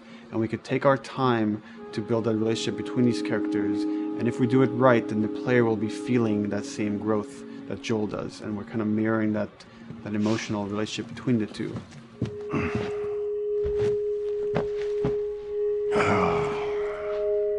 What are you doing?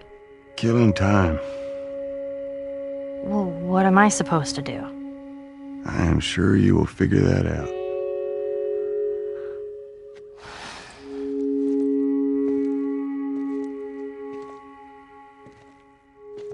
Your watch is broken.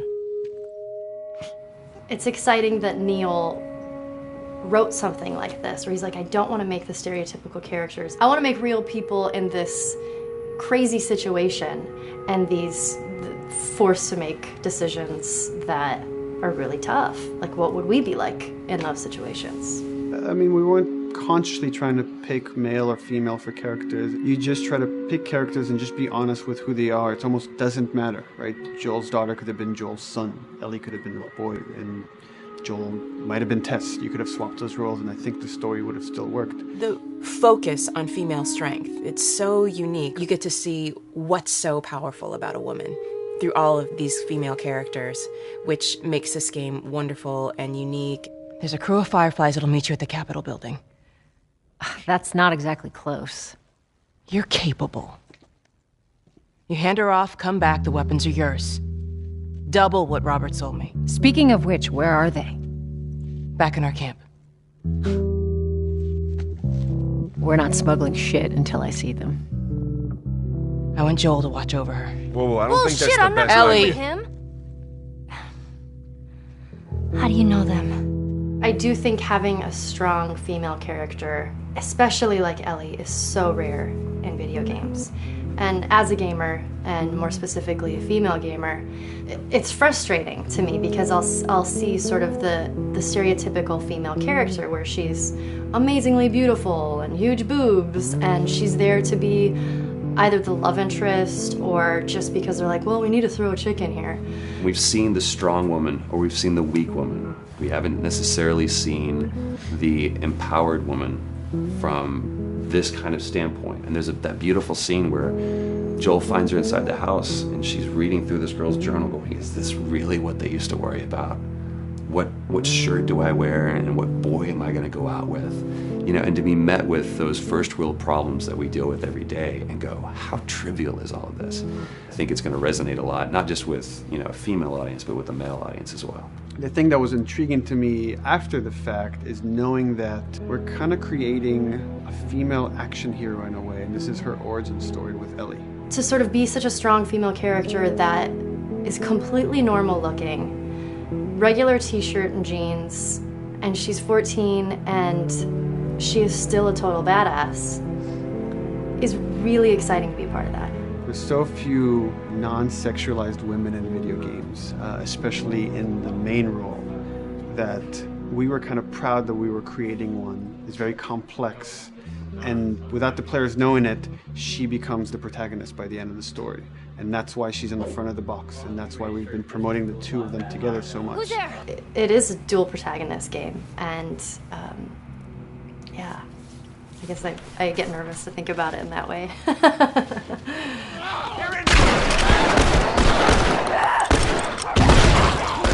We couldn't talk about it. In fact, in interviews we've been lying about it, saying you never play as Ellie because it was so important for that to be a surprise. Sorry, journalists. Here we go.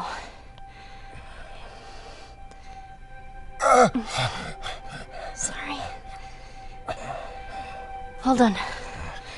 That's it. The tone of the game was set pretty early on that we knew that we wanted to make a really grounded story. We knew that we wanted to make the player feel the sense of tension and dread and go through the same emotional roller coaster that Joel and Ellie were going through. One of the things we kind of struggled with is to say, well, if we want to really ground this world and make it so like realistic, maybe we shouldn't have anything that could be perceived as a monster. Maybe like by just having an infection that just killed people, and it's all about humans and how they deal with this post-apocalyptic society and how different people decide to survive. Maybe that would be enough. And what we realize is because we're making an action game, a lot of the storytelling happens on the joystick. And once we remove the infected, it's like all of a sudden now we can't tell the story through gameplay of what happened to the world. And that's where we kind of went back and kind of brought the infected back in, because it lets you see, once you're fighting them, the threat that people had to deal with, that otherwise would just be very cerebral and people could talk about it, but you couldn't necessarily experience it yourself. In a novel, that might work. In a game for us, specifically an action game, it didn't work. And from there, when we start kicking around those ideas, and we're just like, what would be cool just to play? The early inception for it really came from a BBC video we saw called Planet Earth, where they were talking about a cordyceps fungus. This cordyceps fungus gets inside of the brain and controls these ants, and mandibles start chomping, they grow up to higher areas, cordyceps fungus sprouts out, and then it germinates. And essentially uses them to spread its infection and take over whole colonies, sometimes wiping them out. As soon as we saw it, we were intrigued by the idea of, what if it jumped to humans?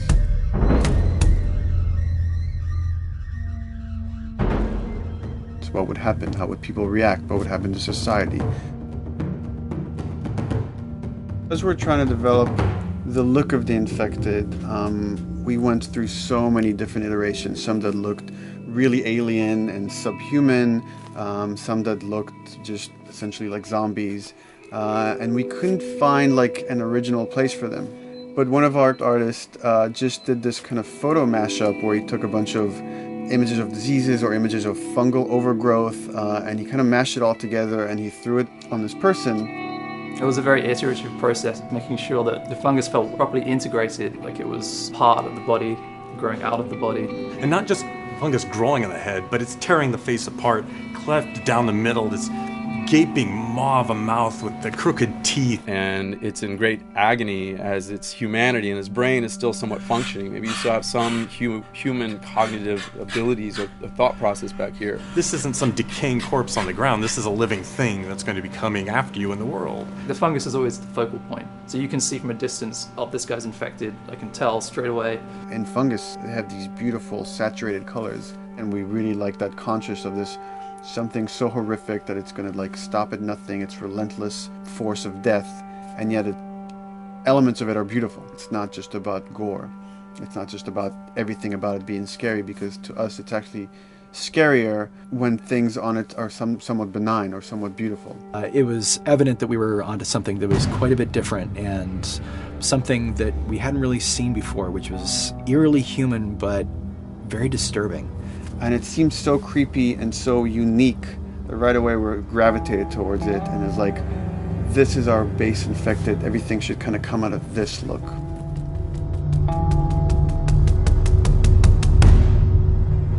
So once we had this idea of the face-splitting kind of look that eventually became what we called the clicker stage. We went to great lengths to create a full biological cycle for these things. So in the early stages, you don't actually see too many signs of the fungus surfacing out of the skin. It's kind of underneath it, like people have lumps starting to show. The eyes will be kind of cloudy or lopsided because the fungus kind of originates inside the head. That moves into the next phase, which is the clicking phase. And if they mess with the eyes, we end up saying, well, how do they get around? Oh, echolocation. And they use a form of echolocation to track down their enemies. Just like bats, or even some blind people can see by making a clicking sound, a sound that on its own wouldn't be very scary. And then to associate it with something that people in this world are very fearful of, so that as you're exploring an environment, all of a sudden you hear this click, and you're seeing everybody just get frightened, just everybody duck, everybody hushes. Great.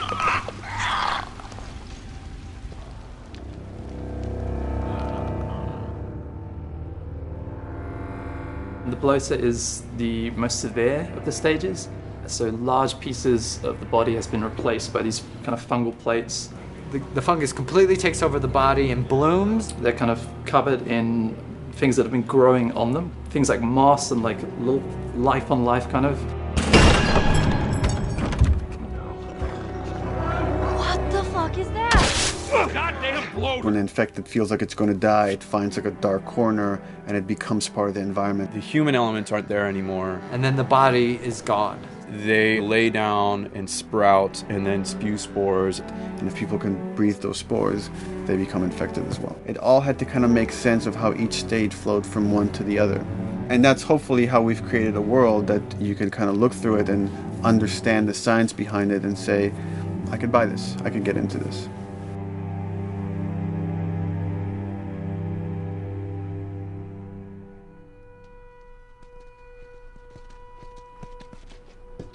Mandatory evacuation. Evacuate to where? What do you think? Quarantine zone. See, some places got a heads up before the infection showed up. Most didn't. Over the course of Joel and Ellie's journey through this game across America, you find all these different societies, all these different enclaves, and you get to see how do they deal with the infected. Without the manifestation of this infection, you can't have these people making those interesting choices.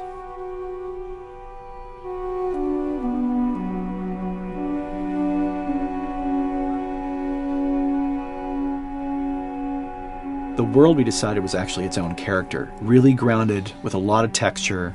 What happens, after 20 years of the fall of man, when no one's taking care of anything. This book called The World Without Us describes in detail how much fighting on a day-to-day basis we have to do to keep nature back. And once you stop doing that, how quickly nature can reclaim that. As they talk about New York, and how every day they pump water out of the subway system. That system breaks down. Within 2 days, a whole city is flooded. And once water gets introduced, then structures collapse pretty quickly.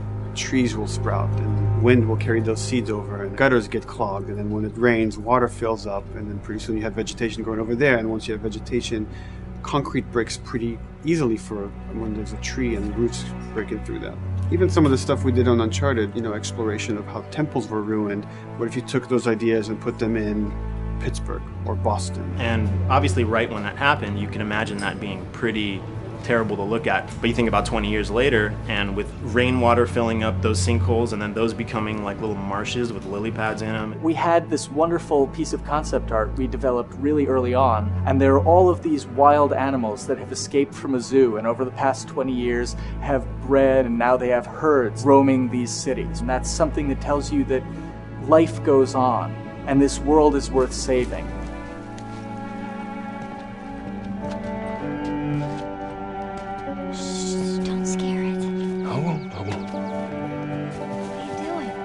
There's something really pretty about nature reclaiming its domain once we are gone. So fucking cool. We have another level of OCD, of the logic goes into some of these environments. Water damage seeps in, and then that creates some little moss growing on the floor, or a tree radiates energy from its base, and that over time starts to melt the snow around it. And that's the reason why you'd see those like rings of leaves showing through in the snow. That gives it that extra, believability. This is pitch art. I'll try to start with an idea that conveys sort of the feel of the environment. Something like this, very brushstrokey, very painterly. You can see not a lot of detail, just energy and conveying a mood. This is sort of just a conversation starter, and then this would be more of an actual space. So you start talking about, is this too tight of a space right here? Would the player even fit through there? Do we even want to include water? Those are conversations you start having a little bit later. And then it usually needs several more passes back and forth in order to be tightened up to be the experience that you would see in the final product. So, dude, I was actually trying to figure out right here, there should probably be some dead foliage. It might be cool to see some of the dead stuff around the edges of the green, or like even spilling out into the street. Maybe what we do is, in some of these areas, we use it as like a transition from the actual concrete to the side of the building, so like they're almost sitting on top of a bed of dead foliage, like that really rich kind of like orangey brown color. Sienna or something would be nice. Something real cheddary.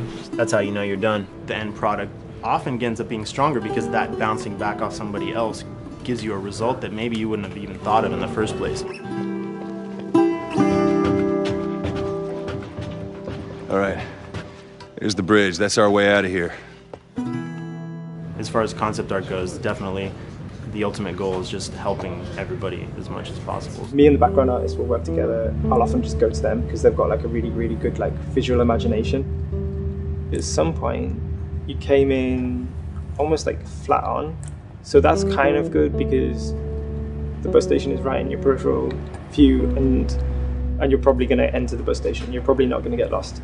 But it doesn't at all utilize this cool architecture here, like the bus station sign. Like that's a really distinctive silhouette, and it's a really interesting sort of architectural detail. So we changed the entrance. Look at that. Another city, another abandoned quarantine zone. I think it's a better composition anyway. It's not so like symmetrical. And I think that was done so that this sign read better. If you didn't see the word bus on it, you might not know it's a bus station. So I think that helps. Everything we're doing in the environments is relating back to what you should be feeling in the story or what's happening to these characters. So is that everything you hoped for? Jury's still out. But man, can't deny that view. Come on, this way. When we first came up with Ellie and Joel, we had this idea in our heads of who they would be, but we didn't necessarily know the voice. It took us a while to find our Joel, but for Ellie, I think Ashley was the second or third candidate to walk in, and right away we knew. Yeah, you know Why what? are you so scared all of a sudden? Because I'm a coward, okay? So just get your shit and let's get out of here. Damn it. I'm not like her, you know. What? You think I'm gonna end up like your daughter? The way she delivered the lines, the way she just embodied that character is like, that's Ellie, there's no question about it. I saw the character artwork and I related to her a lot. I mean, she's kind of a tomboy and she's kind of tough, and I mean, obviously I'm not 14, and I think that's the main difference between the two of us. I read the scenes and I was like, I need to play this part. You wanna be my hero? Forget the whole bit about saving my life. Buy me a stack of these bad boys instead. Where'd you get that? Back at Bill's. I mean, all this stuff was just lying around. And then once we had her, we said, okay, well, we're going to do another round, and we're going to have Ashley this time in the casting sessions. The chemistry of these two characters was imperative to get right. Troy was a really interesting casting for Joel, because when you see Troy, he doesn't look like Joel at all. You know, he's so handsome and he had like, you know, the frosty hair and totally looked like Final Fantasy. And so I'm like, yeah, I don't know. He's like this tall, pretty, it didn't seem right. I walked into the room fully aware that I was the youngest person that they were seeing for this role. There was a line that was in the audition side that says that Joel has few moral lines left to cross. And so that became the anchor point to the character. But then as soon as he spoke and he had the grit in his voice, warm, yet kind of dangerous. And his movement is just like, you bought into it. Why are you so scared all of a sudden? Because I'm a big coward, okay? Now pack up your shit and let's go. God damn it. I'm not her, you know. What? You think I'm gonna end up like your daughter? Lily, you are treading on some very thin ice right now. It was Ellie and Joel. after he read, it was just like that was it. I've done some video games in the past, but to be handed the mantle of a franchise like this was a pretty big honor. Is she alive? She's alive. She's David's newest pet. Ah! Where?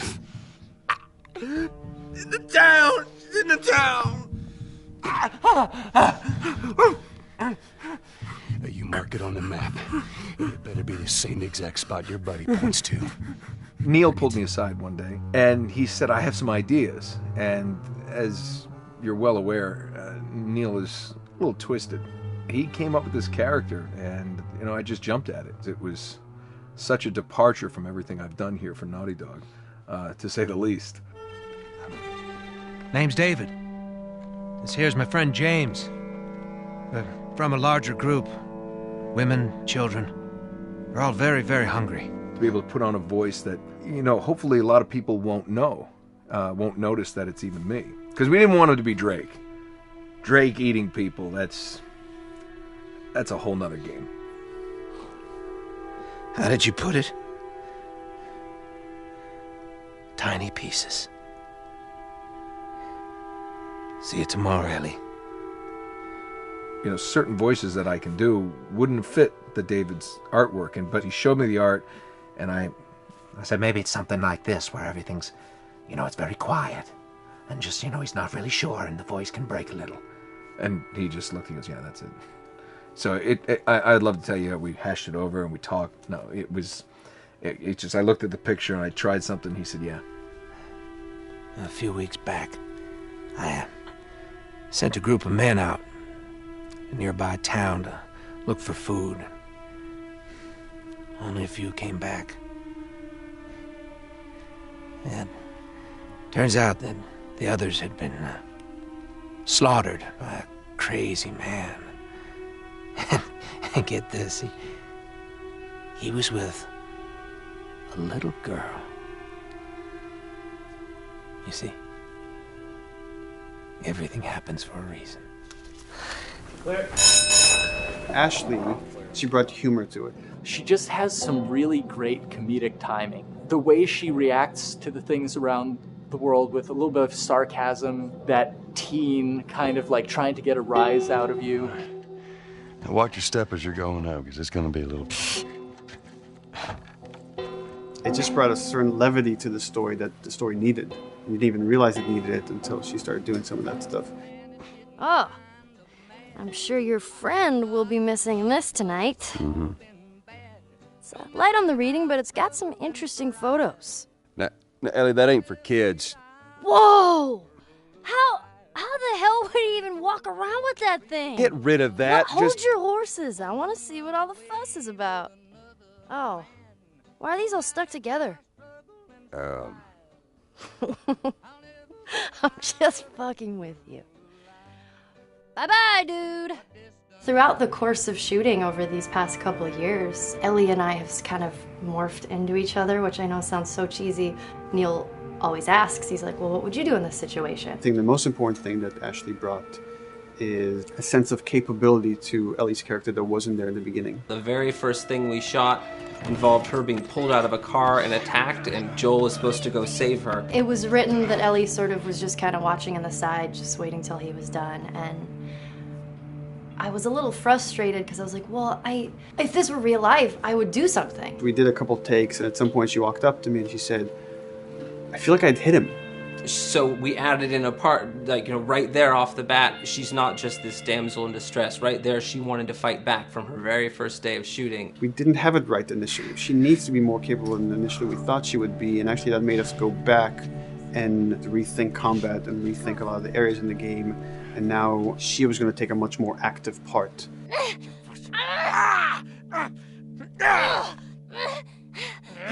Anything that requires, a lot of body movement, we do with the actors on the mocap stage. And we try as much as possible to use our actual principal actors, use their body motion as well as their voice. We capture it all at once there on the stage. Having the actors perform as well as being recorded at the same time was imperative to get an accurate performance. Because every time you split up the performance in any way, you lose some of that magic where they did a gesture or they delivered the line a certain way. And those things have to be in sync, or there's just something subconscious that's like off-putting about the performance when you don't do it that way. You are treading on some mighty thin ice here. I'm sorry about your daughter, Joel, but I have lost people too. You have no idea what loss is. Everyone I have cared for has either died or left me. Everyone fucking except for you. So don't tell me that I would be safer with someone else, because the truth is I would just be more scared. It gives you the most authentic, most realistic performance, because you're actually there, not just making your own choices, but making your own choices based on the other people that are involved in that scene. So you get this truly natural approach to things, and it shows up. It's like theater in the round. You can do anything from any angle, and the smallest, most subtle thing we'll be able to pick up. There's no place to hide. So you have to be as prepared as possible, because you have no idea which moments they're going to use. There are these little improv moments and, little nuances that you get that probably isn't scripted, that just comes out of play, while they're performing. That mistake that is just blossomed into a really good idea. Did we improv on The Last of Us? Yes. Yes, we did. Doing this was a whole lot like being 5, playing in the backyard with a stick, and this is my machine gun, and, and a pine cone is my hand grenade. It's all your imagination. I'm doing the exact same shit that I did 45 years ago. I just get paid for it now. We square. We're square. And get the fuck out of my town. I don't do a lot of voiceover work, so for me it was nice to be able to work off of your other actors. I can't imagine it working any other way. I'd never done mocap before. I didn't know what to expect. The suits were crazy. Yeah, the suit gave me wedgies. Like, deep wedgies that I had to pick out with my middle finger. Too much information. Just how damn sexy I look in a motion capture suit. I look like 10-pound of sausage in a 5-pound casing in that thing, man. Once you get past the fact that like everybody else and you look like weird clown people with these little dots and stuff, once you like give over to that, It really was pretty easy to make it just feel like you're in the moment and in the scene. Everyone that was on this is a slam dunk. This isn't just another gig to them. And that creates a really cool energy for people to really start experimenting and playing jazz. Floor is yours. And action.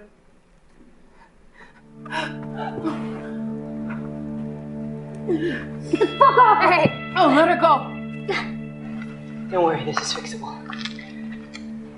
But I can't come with you. Well, then I'm staying. Ellie, I want Joel to watch over her. Oh, no. Bullshit, I Ellie! want She's going to. I could just take her to the North Tunnel and wait for me there. Jesus Christ. Just cargo, Joel. How do you know them? You know, we craft the scene out until it has a good feel, and then we pass it off to animation to clean it up. Real life motions don't necessarily always translate into gameplay. There's something that's usually missing, so we have to, maybe enhance the gesture or enhance the shoulder movements or a breath that you want to be able to feel, but you don't really see it, so you can't really feel it unless you see it. Is everything all right? Yeah, everything's fine. I could have him lean in here a little bit more, like this, take his hand down. When they're on stage, they don't necessarily have windows, so that weight of like really pushing and leaning in, it's something that we would have to accentuate. Give him a little bit more weight on that turn, or put his head down a little bit more. There's a lot of dialogue that gets said between the two characters. We have to bring that alive through animation, and we have what we're using as gestures. Why would they mow down all these people? Can't let everyone in. If you turned off the sound, you'd know that they were talking to each other. And that really helps accentuate the relationship that the two have together. We have certain animations that play in the beginning of the game on Ellie. She's traveling with Joel, who she doesn't really know. There's a lot of gestures to make her look nervous, just her overall stance. Later on in the game, they develop a relationship through the animation, not just the dialogue. You can see that she's more comfortable around him. If that reads well with the player, then, we're doing our job.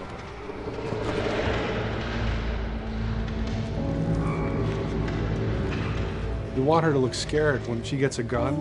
We want her to look scared of the gun. So if she's gonna aim, she wouldn't be like super trained aim. She would be more like some scared. But at the same time, it needs to look cool and feel cool to the player that plays. It's really just these little tiny details that we're doing, and it's coming across. It's working out well. We don't do facial capture, we don't track eye movements on stage, it's just the motion capture data. Everything that you see on the faces is hand keyed. As you can see, this is all of her mocap data.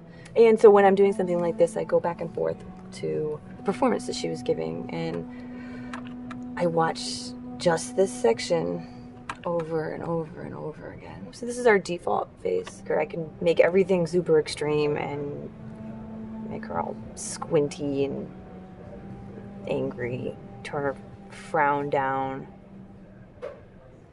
I can open her mouth, stick her tongue out. It's listen, watch. Okay, where's her mouth at this point? Like, is it open? Is she making like a grimace? About Tess, I don't even know. Here's how this thing's gonna play out. You don't bring up Tess. Ever. Matter of fact, we just keep our histories to ourselves. We shoot all of it to just get the body motion, and then we'll do a second pass with the cameras. The scene's playing back on an overhead projector, but it's also playing back on a monitor that's attached to my rig. Sean and I would go to the stage and motion capture the camera, filming the scene, and so he would get a whole wide shot, a whole close-up for the whole scene. You can change your lenses, you can use your standard 35, 85, 50s, whatever, all that sort of live-action camera cinematography, you can apply it on stage.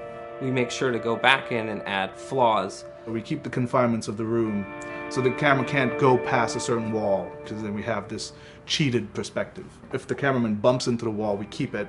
Missing focus hits when you're pulling focus, going too close to a character and reframing, those little moments in there, kind of keeps it very cinema verite. If everything was too perfect, you wouldn't be able to put your finger on it, but you'd be able to feel it. It would just feel off. It's very much about grounding it, despite having the option to do whatever we want.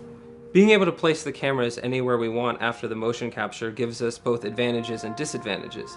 The biggest advantage is it means that we just have to nail the best performances we can get, and the luxury is that we can always swap it. The 3D world gives you limitless opportunities with cameras and movements, exposures, all that stuff.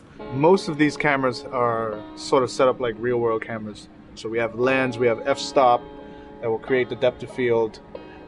We have aperture to set our film back and all that stuff. A master, and then I have my close-ups, my over-the-shoulders, sort of just like a live-action production. Let's go to camera 30 at the 23.458. Then I get that kind of weird, bend across his back. The closer I bring the camera, the more bend I get, which is, doesn't look right. It looks less cinematic than if I do that, which flattens the whole thing. And I'm trying to also catch Ellie.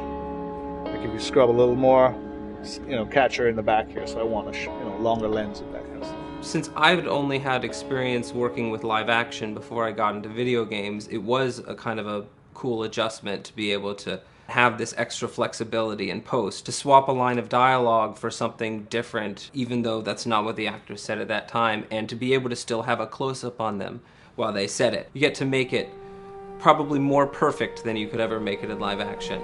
How far are we gonna take As far as it needs to go. Where was this lab of theirs? Because our actors are both the voice and their body, they get to play, they get to try things, they get to work with our director to kind of come up with new ideas, or even our director will have a new idea on the spot that wasn't there in the script, but realizing when he sees it, oh, well, this would actually be better, this might feel better. And those changes all just happen organically there on the set. He could even lead straight into his thing. It's like, no shit, yep, Ty, we wanted to do that, so we rented 2 Harleys and drove cross country. Keep it pretty succinct, like we got the bikes, rode them cross country. Cool.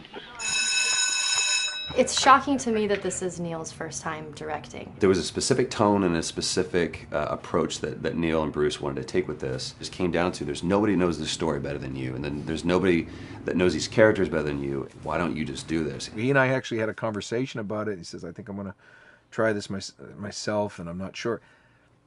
Neil was fantastic. The floor is yours. Okay, so remember, you've been running away from this turret-mounted truck. If you come to this dead end, you're going to look up and see a potential way out. And action. Check it out.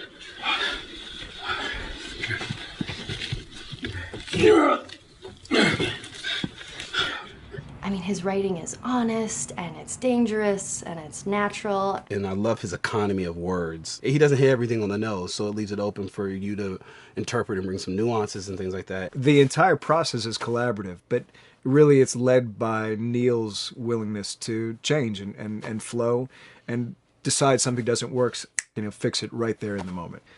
And it is something that's very foreign to the way that TV and film is done now, where everything has been micromanaged by the time you get it to the table read, and no one wants you to change anything, and everything's very precious and has been rewritten with notes from 20 people in suits, and you can't do that just anywhere in entertainment these days. Yeah, I want to make sure. I think I swung too far over to this way, and now it's a little bit of making jokes about it, and I need to bring it back to center a little bit.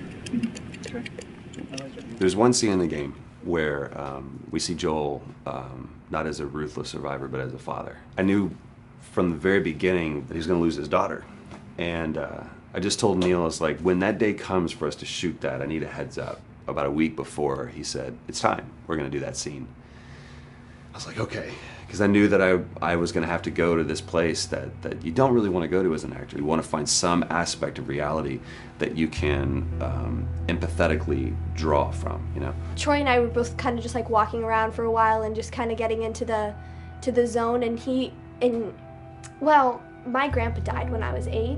He was like my dad, and so that's always what I use to get into that place. I started recalling all those memories and starting pulling up all those feelings, and they're just right underneath the surface. When I walked back in, everyone realized that something was different. They kind of calmed down, You could feel the energy just drop a little bit more.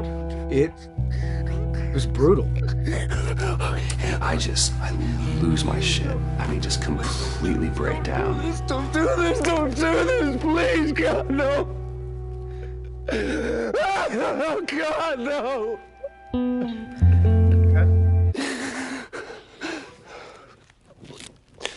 The soundstage was deathly still.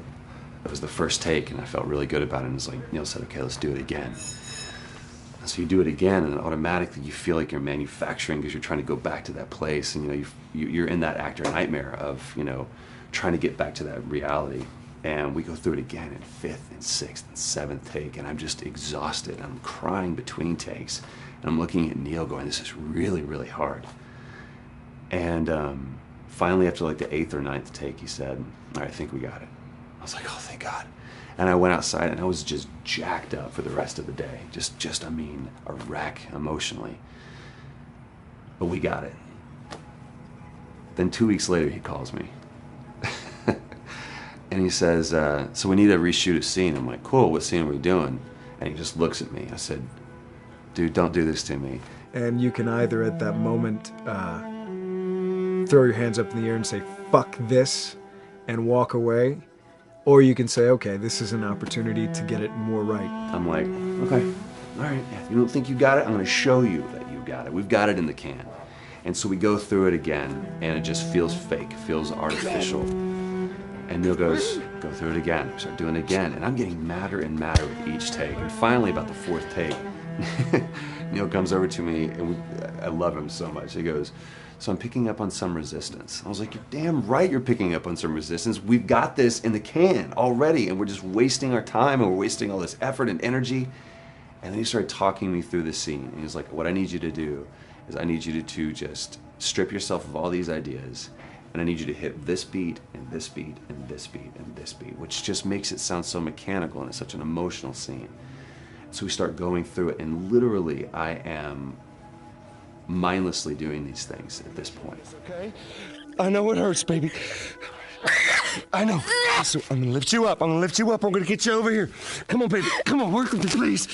God, baby. Sarah. Sarah! Don't do this to me, baby. Don't do this to me, baby. Come on. And he stops, he goes, "Now we got it." And I realized that the reason why I wanted that first take to work was because I wanted everyone to look at me and go, "Wow, what an actor." And that's not what the scene needed. Those moments where you just have to sort of calm your ego down and just go back and do your work. That scene actually works, not because of me, but in spite of me. And that really is the marker and definition of working with a truly good director. There are many like it, but this one is yours. Why don't you have a seat?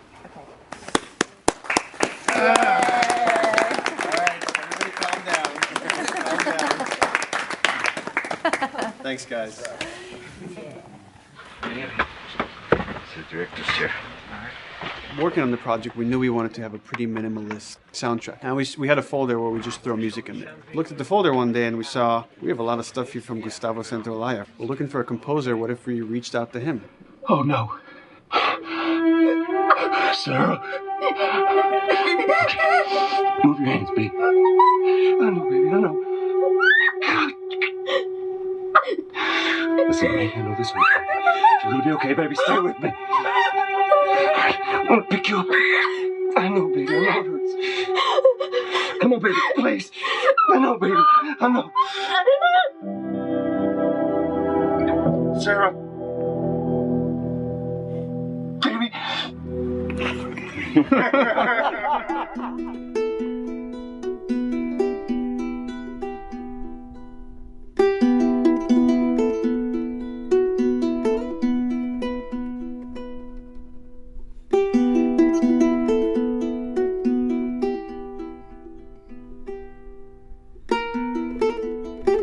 My life has been and still is kind of like a road movie. I grew up in Argentina. I came to the United States in 1978 because we had a horrible political situation in Argentina. We had a military dictatorship where 30,000 people disappeared at the hands of the government, and many other more were tortured, and I was blacklisted. It was just impossible for me to keep on living there. I've been in jailed many times since I was probably 15 years old, just because I had long hair and I play an electric guitar. So I had to embark on this trip. I can relate to that kind of need of movement and going to the next place and the next place and the next step. I'm always attracted to the possibility of getting involved with a project from the very beginning. I like to work from the script and talking to the director. It's never been, oh, give me a piece like this, or give me a music that's this. It's just been very high level. Here's what the story's about. Here are the themes. Go write some stuff. Since I don't know how to really read or write music, the way I produce music is actually recording it. So I like to come early in the projects, and I did in The Last of Us.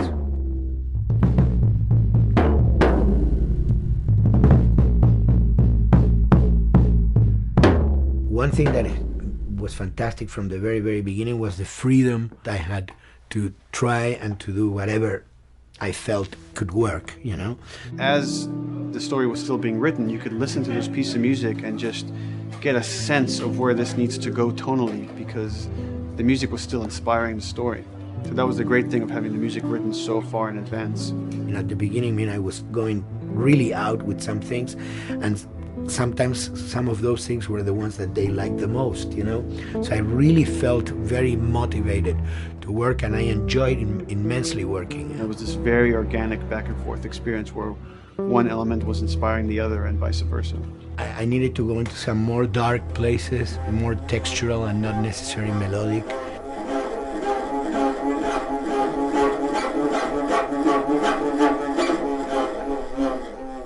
I'm always trying to sort of push myself into playing instruments that I don't know how to play. There's an element of danger and innocence. Lennon once said, you know, give me a tuba and I will be able to do something. I'm an artist. I should be able to do something. I like to put myself in that situation.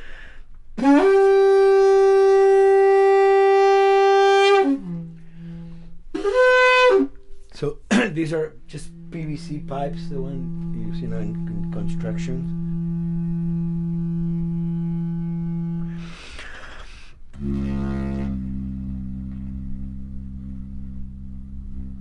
Or instruments that I know, kind of twist them. From the concept of the prepared piano, you know, I mean, I've worked with prepared guitar to stick things into the guitar and things like that. And also in The Last of Us in particular, I work with a detuned guitar. So I really tune the guitar extremely low. And the result is, you know, strings that are very loose and will produce not only sound, but produce noise. Because I believe, you know, every environment has its own sound. We have in our, you know, small studio, we have actually the possibility to record almost anywhere, including the bathroom, and we have done some fabulous recording, especially in the kitchen. When you score to picture, which is something that I don't do, then you know what you're going to expect. But when you provide people with music, like I've done in all the films that I've done, and then you see it, how the director decided to use that, you know, in what particular way he uses or where they edit it. It's always fascinating to me. I watch a scene and I'm going, you know, it's fantastic how they use this piece. I would have never, of all the music that I've done, probably I would have never used this piece there, but it works, you know, great. So I like that feeling of a collaboration.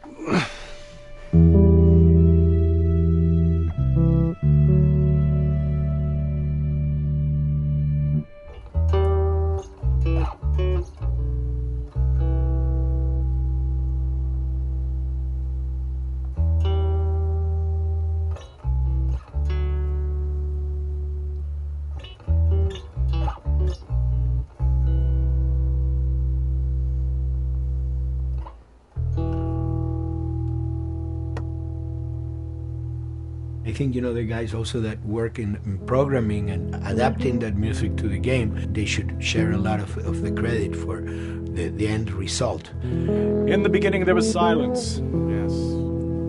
Then they hired sound designers. Then they regretted that decision.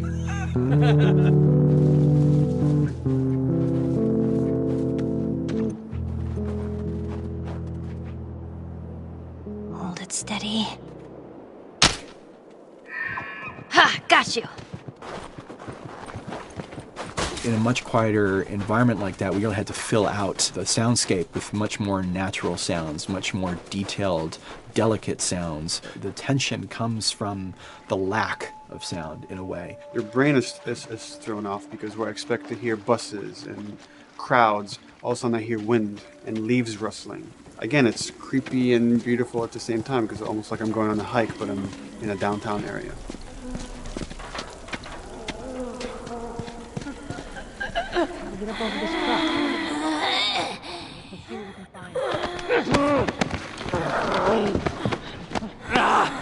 So Neil, I mean, we were going through the iteration, so he just did not want, like, yells and screeches and what he called, like, you know, kind of witchy qualities, Right. the cackling witch. He didn't want anything like that. It was a little bit of a head scratcher to figure out, okay, how do we make it sound human but not human? We really did not want to use any animals. We wanted these all to be human. Derek and I basically decided to hire a couple of voice actors who did some interesting work vocally to come see if they could come up with something. And we worked with this girl, Misty Lee. She started giving us these really great screeches. And that's no process. Yeah, that's just her voice. And it started going into this little click. We also used a little bit of Phil's voice.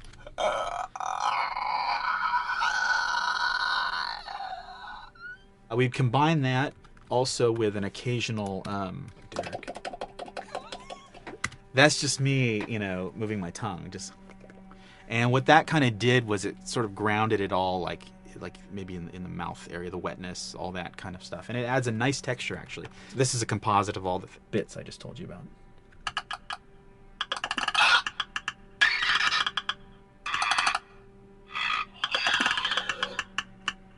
Sounds like a Snapple bottle.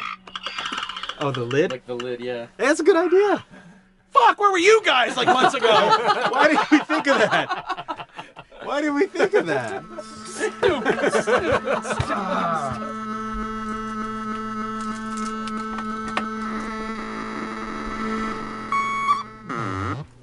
Viewers at home, you're probably wondering what this is. Let me tell you. About 10 years ago, I saw this Synthi A suitcase synth. I wanted to get one. This finally arrived in January, just in time to start using. I thought, well, what can I do with this?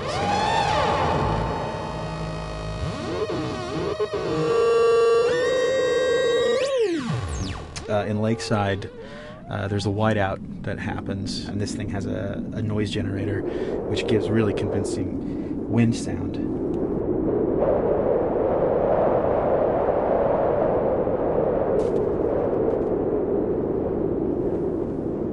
The military still has technology. There's sirens and alarms, so I wanted to try some new concepts.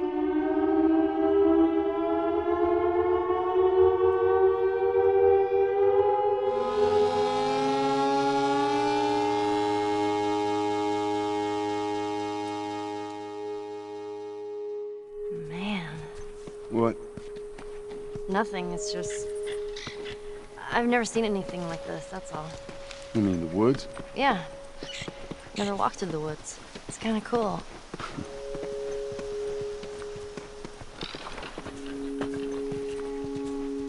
We consciously take in consideration lighting in the beginning. Most of the game, we don't really have any real man-made light sources, so everything is naturally lit. In the past, you know, we could use a lot of artificial light, but in a world that has no electricity. We have to hide most of the time, and that requires getting very close to certain assets. Just stay back.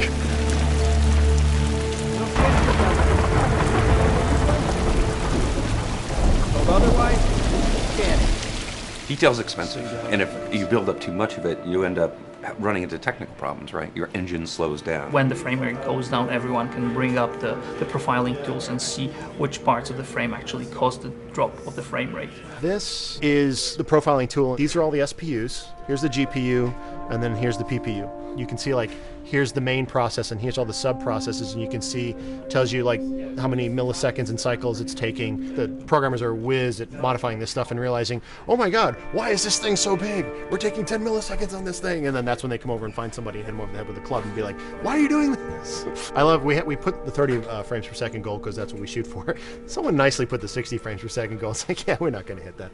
Lighters usually can come up with different lighting setup that still looks great, but is less costly in terms of performance. Did you talk to the character artist about her hand? So her face is getting a lot of spec, but then her arm is just like bone dry. You think something we can tweak in shader? We'll have to send back to character team Michael to take a look. I can play with the lights and see if that's creates more like spec. Yeah. I've never ever focused so much on lighting and how much sensitivity there is to that here. One of the first lighting scenarios I had to do was like 7 a.m. like overcast, and I'd like wake up early and like take photos with my phone. What color are the shadows? What color is the light? It is a master's course unto itself of how to deal with ambient lighting because I've never had to use it so much.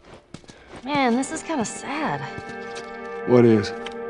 All this music that's just sitting here. No one's around to listen to it.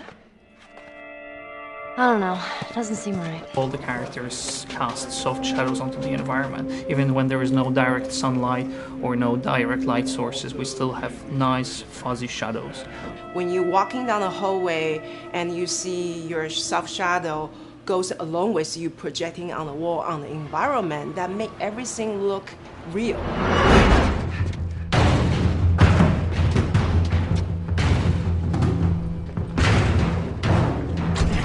Follow me through here. Okay. The flashlight brought a whole new spin on it. So some of the environments end up being really, really dark, and you need the flashlight to get around. Give me your hand. We want to have the environment be really dark, but also at the same time have colorful surfaces that are sort of hidden, so when a flashlight hits one of those, it bounces off onto the ceiling. If you shine a light on a red wall, it will bounce the red lighting on the whole environment. And it's very difficult to do, very expensive, but we did it. Everything should have a bounce lighting, otherwise the world is gonna feel dry and unrealistic.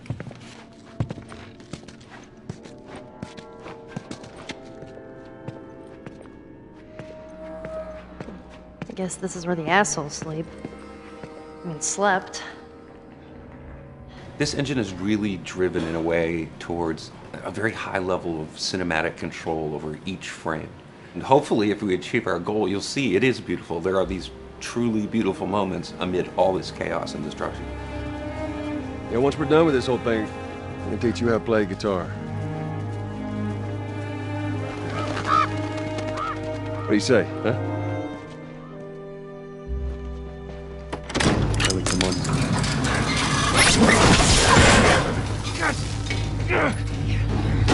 I got you. Damn it, Bill. What just happened? One of Bill's stupid traps. There, that fridge, it looks like that's a counterweight. Okay. The story really dictates sort of the arc of the overall pacing. Storytelling would always want to be subtle. They would always want to keep the world grounded in reality. But gameplay has requirements where the player needs to see this thing. The player needs to immediately know that the enemy is attacking, that this room is dangerous, that this room is a puzzle that you have to solve. What are the things that we can do on the joystick to make you feel the same way that these characters are going to feel when we get to this next pinch point in the story? There's a turn in a scene that we need these characters to take, and we need you to feel it or understand that, and that means you have to play it. Sam! Oh, thank God. Gotta keep running. Doorway, over there. Run!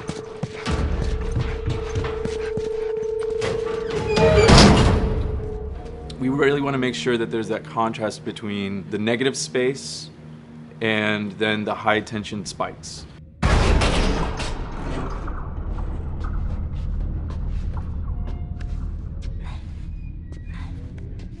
A lot of times we won't play music, or we'll play very minimal music just to let you know kind of the state where you're still in stealth or combat has broken out. Hearing someone's footsteps or hearing a person breathing on the other side of the door has so much tension to it. You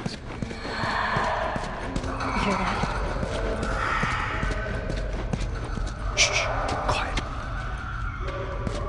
You feel the tension of the world, make you question whether you want to engage with these guys or kind of try to stealth around them.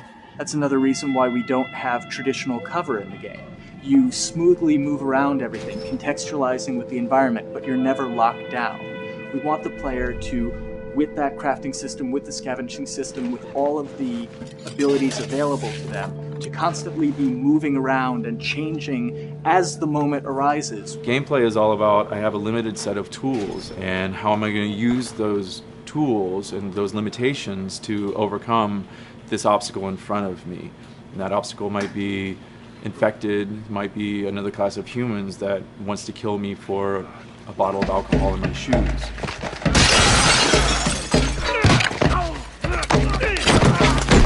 It was important for us that we don't underplay the violence, because then the threat doesn't seem as real.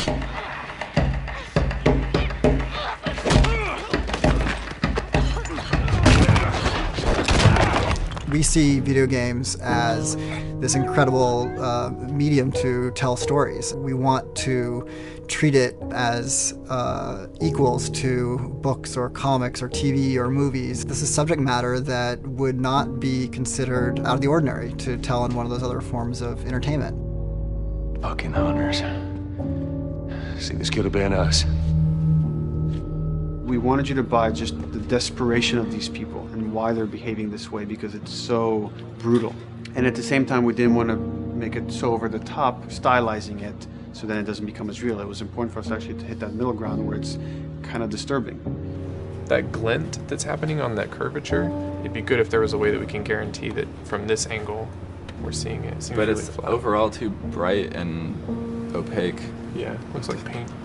Yeah, see, the blood on the ground works really well. It's something about the other shader is messed up in this environment. We got to fix that to unify the look. Shouldn't make you giggle or laugh or any of that. You should be kind of appalled by what you have to do, but you understand why you're doing it.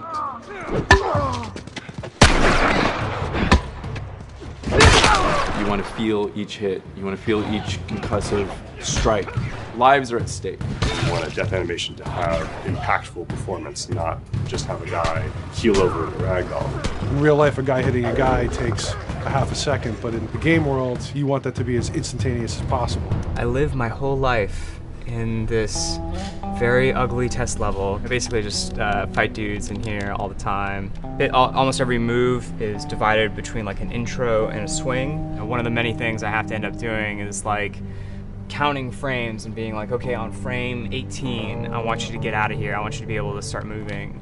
Every hit reaction that an NPC plays, they are not necessarily in the correct pose. When you strike them the next time, we just pop them with a 0 frame animation change, which is usually kind of a no-no, you know what I mean? Normally you want characters to blend smoothly and realistically into animations. But what we found is that you can cover that pop up with a heavy impact. They can go from almost any pose into the pose that the impact starts from, and your eye just covers up the transition for you. So if you throw a brick at a guy, it puts him in this like kind of staggering stun state. And that changes the moves that you do when you come up and punch him. So now I'm gonna come up and punch him, and now when you're punching him, because you've hit him down, you get this like auto aim moment where you get like a free headshot. I try to make it so that, you know, if you kind of know what you're doing, that you can set yourself up for 1 + 2 = 3. Right here! Memory on a console is a very precious resource. All of Joel's animations with every weapon, all the NPC animations, the stealth kills, you know, all of that stuff happening need to fit within a 4 meg to 5 meg memory footprint. This is a list of everything that's loaded in game and how much memory it's taking, because memory is our most precious resource right now. So we have a level, we call it the bookstore, it's in Hunter City, and this is a zone, for example. So when I set an AI to this zone, he will never leave its boundaries. I want guys to guard this exit where you have to go through, so I'll zone a couple guys around there to make sure that they, you know, they can fight you and use all this cover, but they want to stay around this door.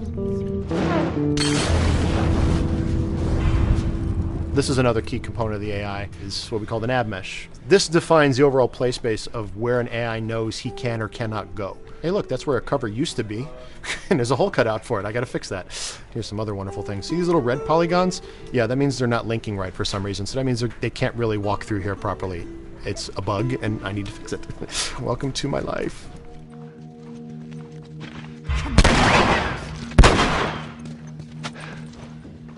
Hey!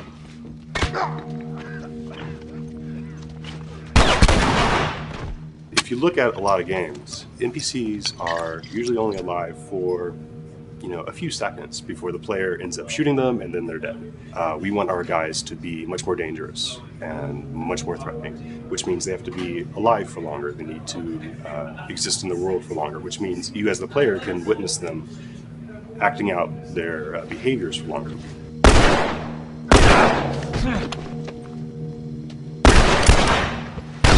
So we've been working really hard on our AI systems. Back of the box, biggest bullet is going to be like AI. So we tried a number of different prototypes with the buddies, including having Ellie be super independent of you. She would try to flank the enemies, get behind them, or get between you and them. And a lot of times those decisions should surprise you, just like a real person, a real character would surprise you. And we discovered after many different prototypes, the best thing for her to do generally is to stay very near you. You need the exploration, you need the scavenging, you need something to say like, okay, if we just crank it to 11 the whole time, then it's pinned up there and there's no time to breathe, no time to assess or analyze, and no time to really contrast. There's no way of shifting the pacing.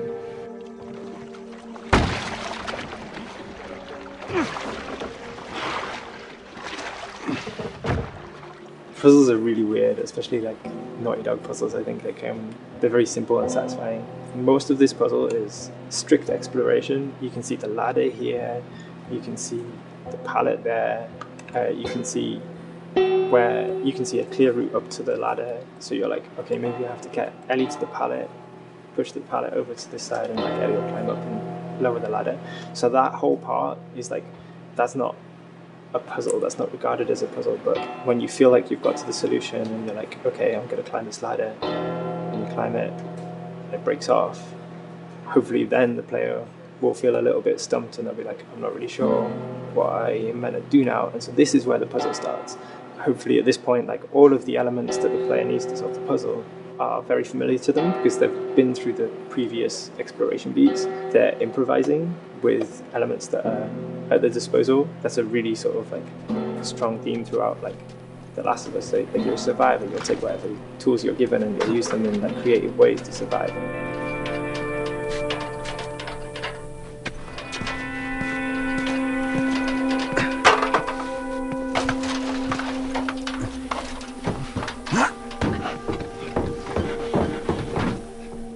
We set out to create something kind of new to Naughty Dog, this crafting system. Our lead designer, Jacob Minkoff, he got this book of like the survivalist handbook and homemade munitions and all sorts of funny stuff. Just start reading about, okay, if I was just wandering around in a collapsed society, this world, what stuff that seems like I could find? Alcohol and sugar, if you want to make a smoke bomb. It's difficult to balance the right amount of resources against what you think the player's going to need and making sure that the player feels like they're getting just enough to survive, but not too much that they feel like they're a powerhouse.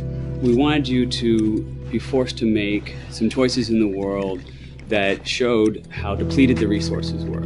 So if there's a particular point in the story where the characters are having a particularly difficult time surviving, then we want you as the player to be finding fewer items, farther apart, harder to survive. We will item starve you at the same time that those characters are feeling starved and worn out. Then you expose something to them. Oh, here's a cache, and if I can just get into that cache. Oh, look, there's a wealth of things in here. God, I was so worried. My health was low. If I had run into a combat, because it's always that thing in your head, it's that Hitchcockian thing about the danger that you see is less meaningful than the danger that's in your head.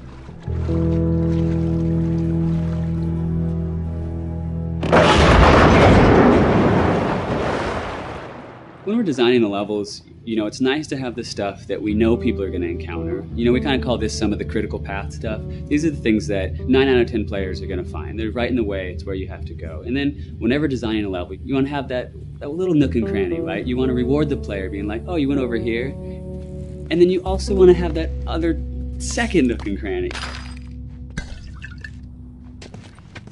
The player is supposed to go place a ladder here and climb up through the rest of the hotel. But what they can also do is shimmy across this area, and I place a really cool like upgrade kind of off the beaten path to reward players for exploring. So if they come all the way over here, they're going to get this really cool training manual. It's a funny little bit of trivia. The HUD system, not the menus, not like when you hit start and stuff, but the actual HUD system where you see the reticles and stuff, was literally created for an E3 demo early in Uncharted 1, and that's been our HUD system, the foundation of our HUD system for the last 4 games. First time in Naughty Dog's history, we hired Alex. She's awesome, and she's got a really good understanding of UI and how it applies to games. The thing that I hate about any game's UI is when it pulls you out of the game for too long. No one wants to spend time in menus. Nobody loves UI, if we're being honest. Like, weapon slotting has probably gone through more iterations than any other system. The stuff that we finally ended up implementing, you press select, you get into this menu, then you D-pad left and right through the slots, and then D-pad up and down will change the weapon, and then just, you don't have to press X or anything, you just select out of it. When you're still, like Joel is here, that's fine, but then as soon as you get into an actual situation, so I'm gonna go over here and cause some trouble. Okay, so here they come, oh god. All right, so now I'm out of ammo. Now I need to like get back in that menu. I have to like run away from them, get into the menu, get out of it. And it ends up feeling like super clunky. Like again, okay, I'm out of ammo again. Get out of here. I need to take out one of my other long guns. And now Bill's in trouble. Bill's in trouble over here. And I've got to like I'm in a menu now and it's like, oh shit, whoever designed this UI is so bad. Like, what were they thinking? Bill's gonna die. In theory, it worked, but then in practice, it felt a little clunky. We wanted it to be the absolute minimum amount of button presses. You don't say to yourself, oh, I'm never going to be able to do this in time, so I'm just going to give up. I'll die, I'll restart, let me try again. You want to always make the player feel that there is a way to survive. They can just do this fast enough. And like what's gonna go in now, if you just left, right, D-pad through this stuff, you swap out your guns, like between long gun and short gun. If you're now on this gun and you were to hold X to pick your gun. So it all happens within the same system that you're using to slot the weapons. The first iteration that I did on that was awful. It just took way too long to get in. It was just a mess. QA was so upset at me like all the time. I'm sure they hate me now because of that system.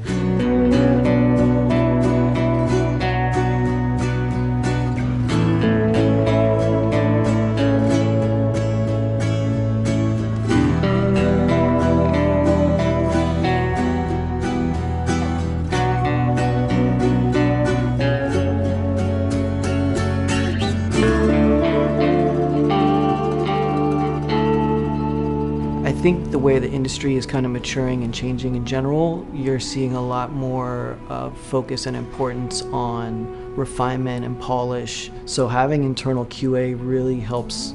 The industry is kind of changing from QA being this like tighten up the graphics on level 3 bro kind of vibe to like really being a more technical, mental investigative job. On the publisher side, it's more reactive towards the code being delivered in a stable, controlled environment. Whereas on the developer side, especially at Naughty Dog, we are going beneath the art and the design. We're given enough weight where we can go up to somebody and be like, look, you have to fix this. Why? Come over, I'll show you. That kind of feedback, I would love to be able to say like, that was us, but it gets so diffused throughout the iteration process that you're just kind of like adding your I guess like genes into the gene pool and then just seeing what happens, you know what I mean?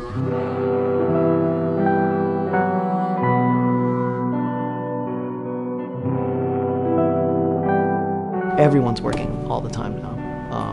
But like I tell people, like 7 weeks and then you can have tons of time off, enjoy the sun, you know? But for now it's like, this is it for everybody.